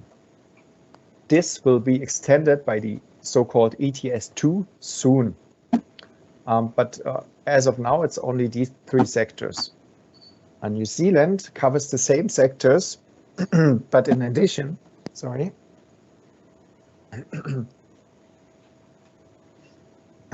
but in addition, you cover also forestry, waste, and transport and buildings. The allocation mechanism includes auctioning and free allocation in both these ETSs. But in New Zealand, you additionally have the ability to grant allowances for forestry and other removal activities. The cap in 2022 of the EU ETS in total for both the stationary and the aviation allowances was about 1,557 million certificates compared to 34.5 million in New Zealand, around about a factor of 45. The average auction price in 2022 was 78.91 euro, or calculated 83.1 US dollars per allowances in the EU, and 75.88 New Zealand dollars, or 48.11 US dollars. Total revenues in Europe since the start of the auctioning amount to the enormous amount of 158.4 billion US dollars. So far, also very important, 3.4 billion US dollars could be generated in the New Zealand ETS.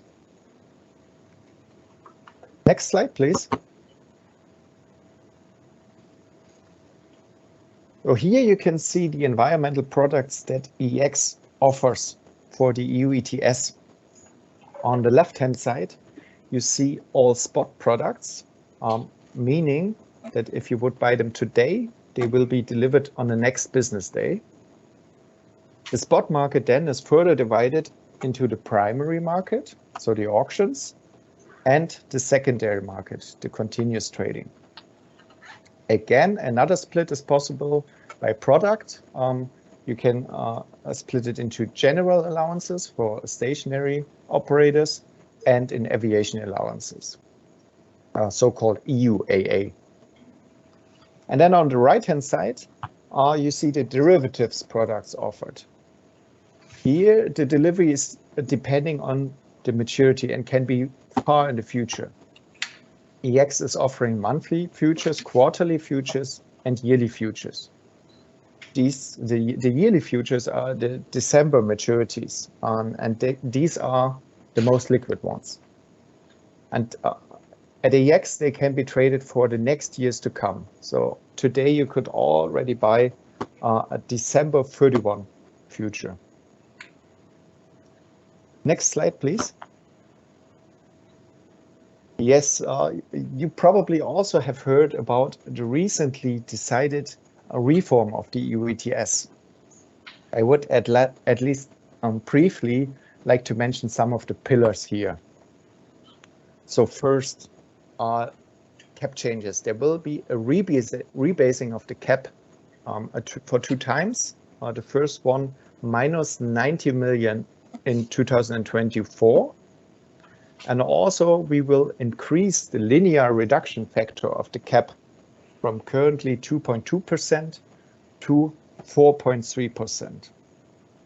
Second, a sectoral expansion was decided.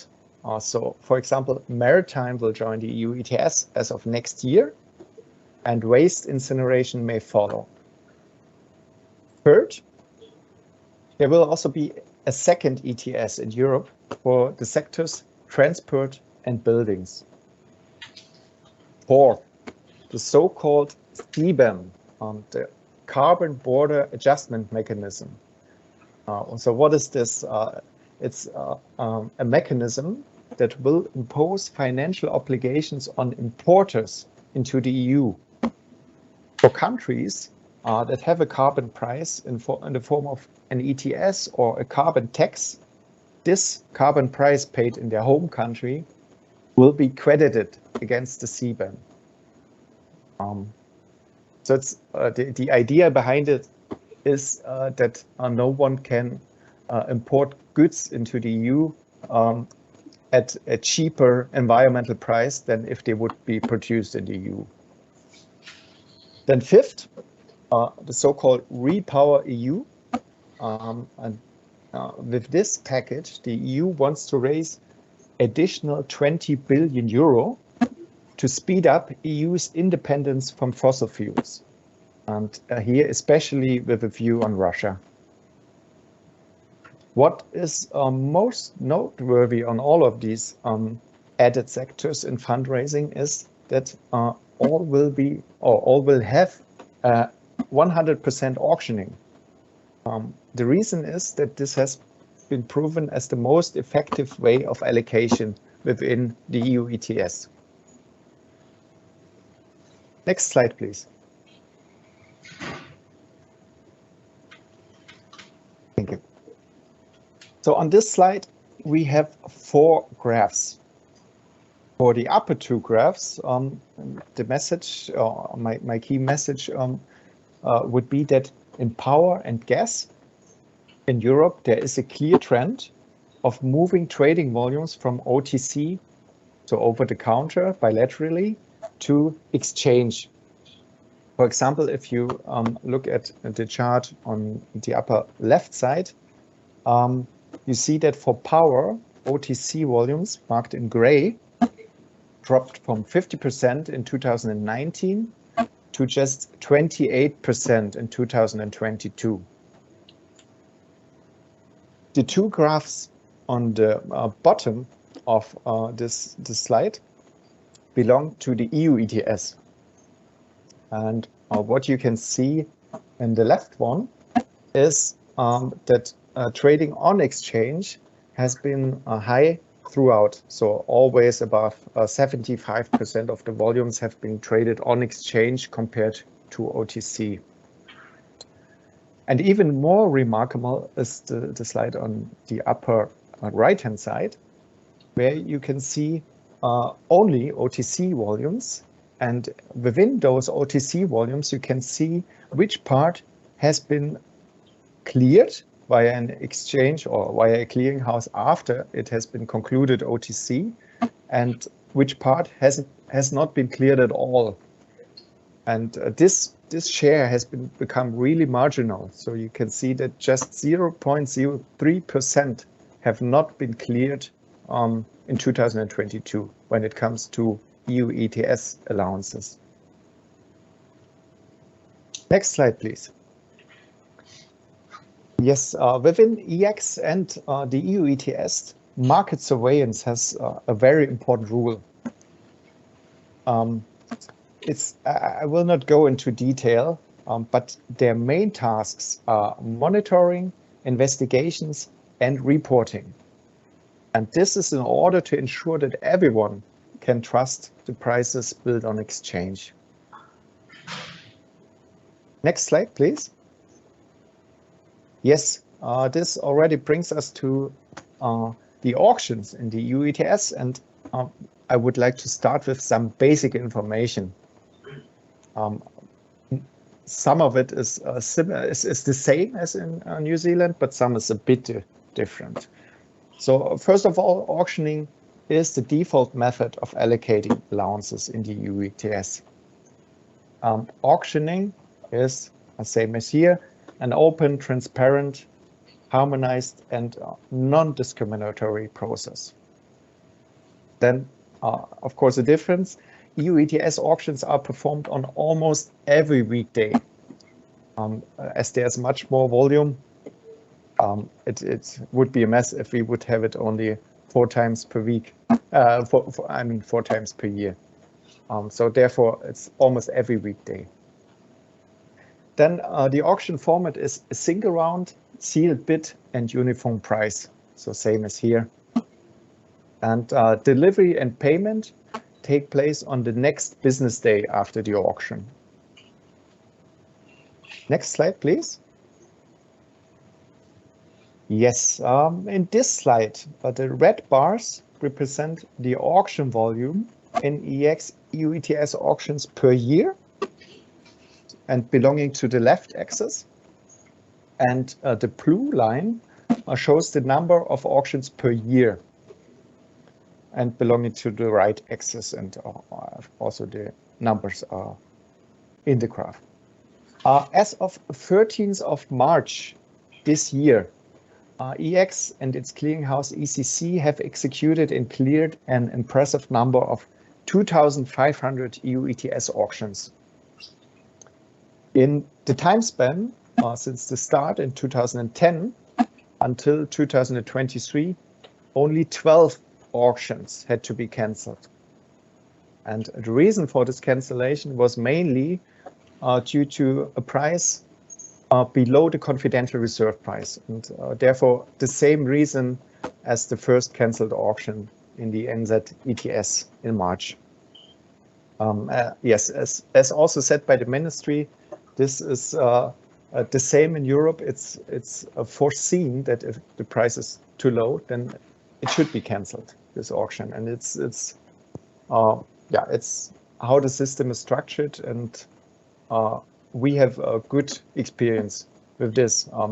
After a cancelled auctions, there's always more activity in the auctions to come. So at least that's what we see. Next slide, please. Yes, this graph displays the average number of bidders participating in each EU ETS auction. The numbers are more or less stable at around 20 participants.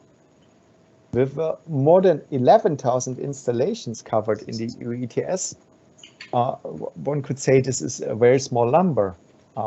That's right, but aggregators play a big role here. And furthermore, we have more than 90 participants, I think 95 to be exact, that are admitted to the auctions. But of course, they not participate all the time. As you have daily auctions, they just pick and choose whenever they would like to participate. Not displayed here, but maybe also interesting information for you is that the average participant success rate in 2022 was 73%.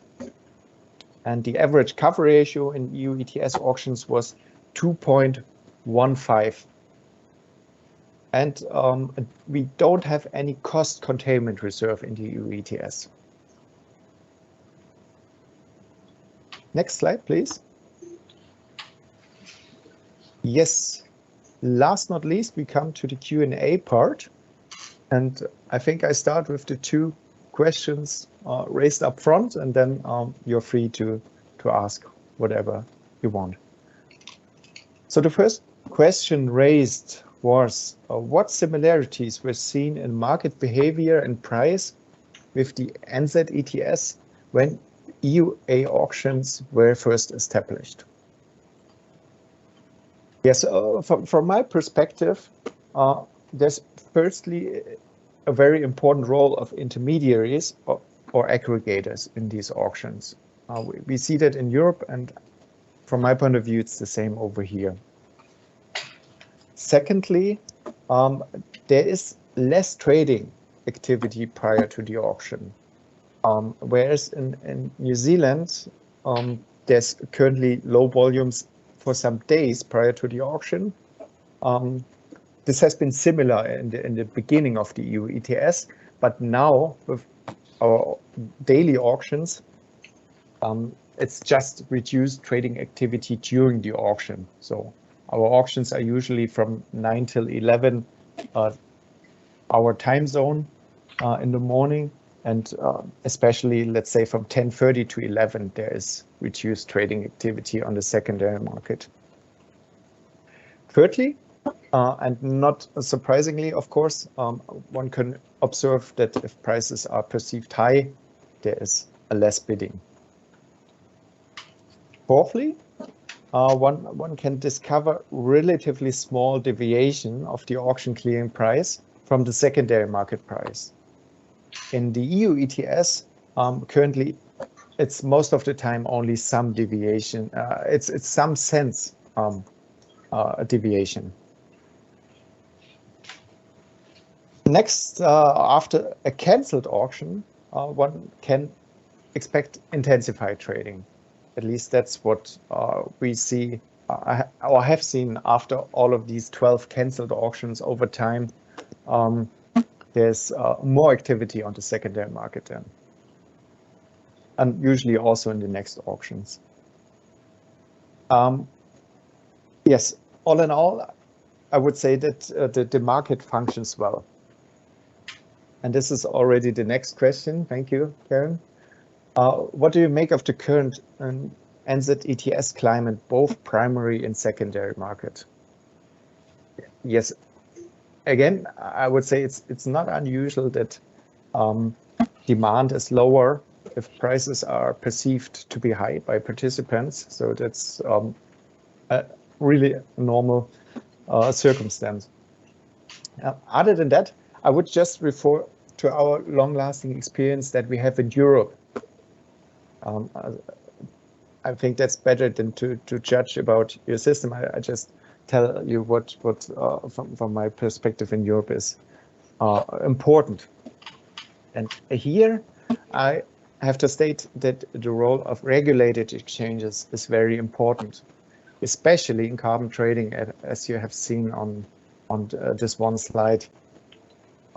For example, exchanges create transparency and concentrate liquidity. This is a very important point.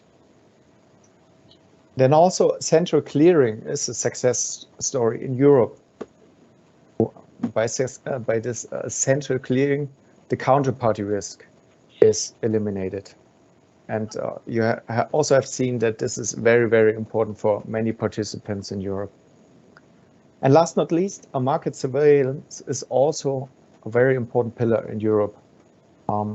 Thereby, deregulated exchanges can guarantee for non-discrimination and equal treatment of all participants.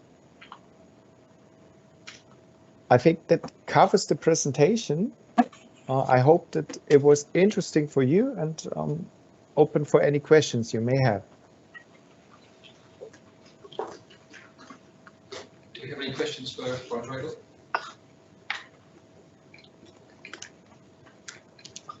Hi, yeah, you mentioned the role of aggregators and intermediaries, and that really stood out. And in fact, we were talking about it during the break as well here. To what extent do you think that helps or hinders the operation of the carbon market?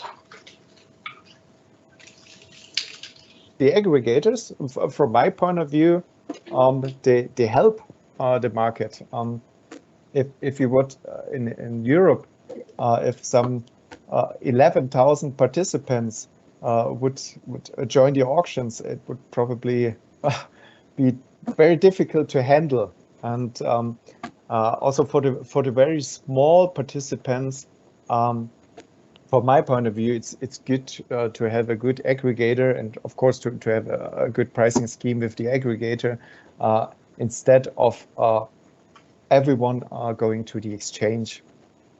But it's of course important that there is competition among those aggregators, and that the small companies have good contracts then. But from my point of view, very important role of these intermediaries.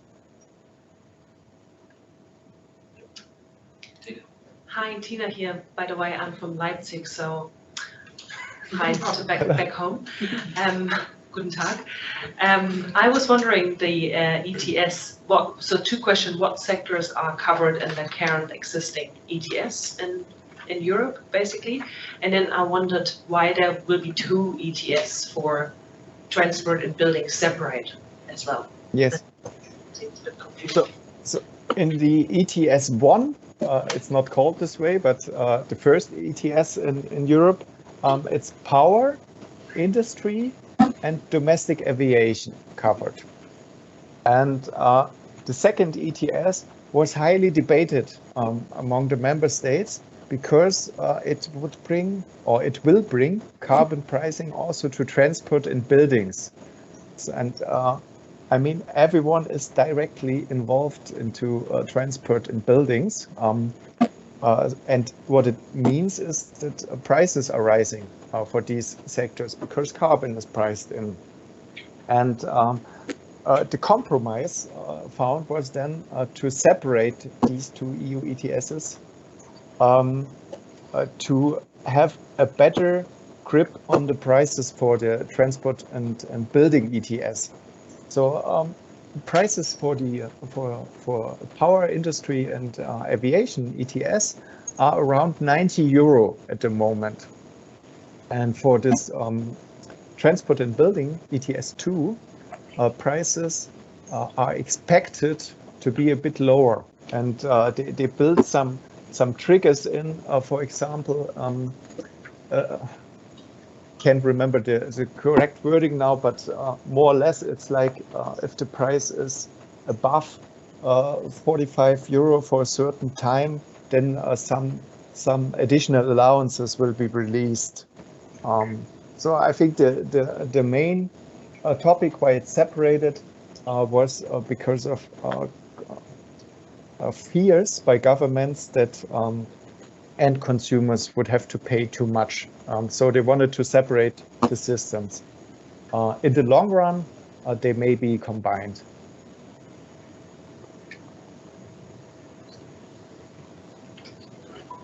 Andre, I've just got a question, I guess, from an operational standpoint. In the time that you've been involved in these auctions, have you seen much change in terms of regulatory change, methodology change, anything after those cancelled auctions that triggered change through your processes?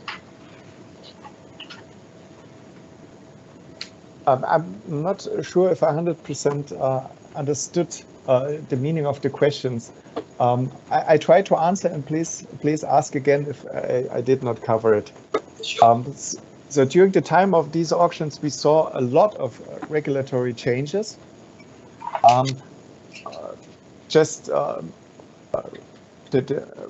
Making the EU ETS fit for the future, and also, as you have seen on this price slide, there has been a long period of very low prices at around $6.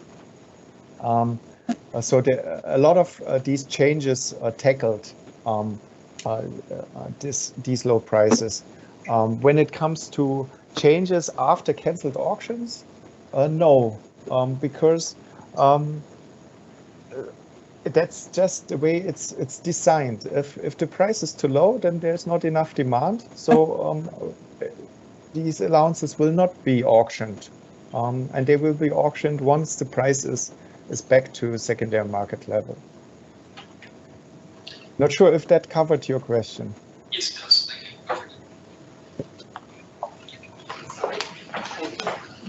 Perfect. One more question. How often do you regulate for price changes in the ETS? So how often do you review the price settings? We don't have a floor price. We just have this confidential reserve price, and this method it's reviewed yearly. But I can tell you that there's not much changes. It's a review, yes, but most of the time it's just confirmed to be still valid. Yes, and apart from that, there's no price review or something like that. It's just that if the politicians think that the ETS is not going into the right directions, then they make adjustments, and these adjustments always have some potential to move prices, of course. Okay, great. Do we have any further questions online? No. Okay, Andre, thank you so much for your time and coming along in your presentation. As I said earlier, we very much look forward to working with you in the future. So thank you.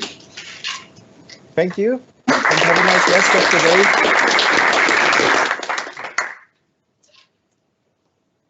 Okay, I think that draws us to a close. So look, I just want to extend thanks again for the attendees, for everyone coming along, and for those that have attended online. want to express thanks as well to Meridian Energy. They hosted a visit to their West wind farm this morning. We're a bit windswept and a little bit wet from that experience, but I personally got a lot out of it, and I think all of us did as well. It's nice to see a tangible side of what we do and what we're involved in. So just pass the message to you. We're, as I've said before, we're very grateful for the opportunity to engage with participants, auction participants. We enjoy, as I've said earlier, excellent relationships, I think, with you, with ministry and with our partners, whether they be technology partners or other exchanges with that sort of level of maturity that we've just heard from. The next steps from here, so as I mentioned, this has been recorded from the team's perspective. We'll be publishing this on the website. If there's any questions that hasn't been answered or anything further, I'd like to look into the simulations, as we mentioned, so come back on that. But other than that, we have a wine tasting available for you from Glengarry. So please do enjoy that and take advantage of a networking opportunity. So please enjoy. Thanks again. Cheers.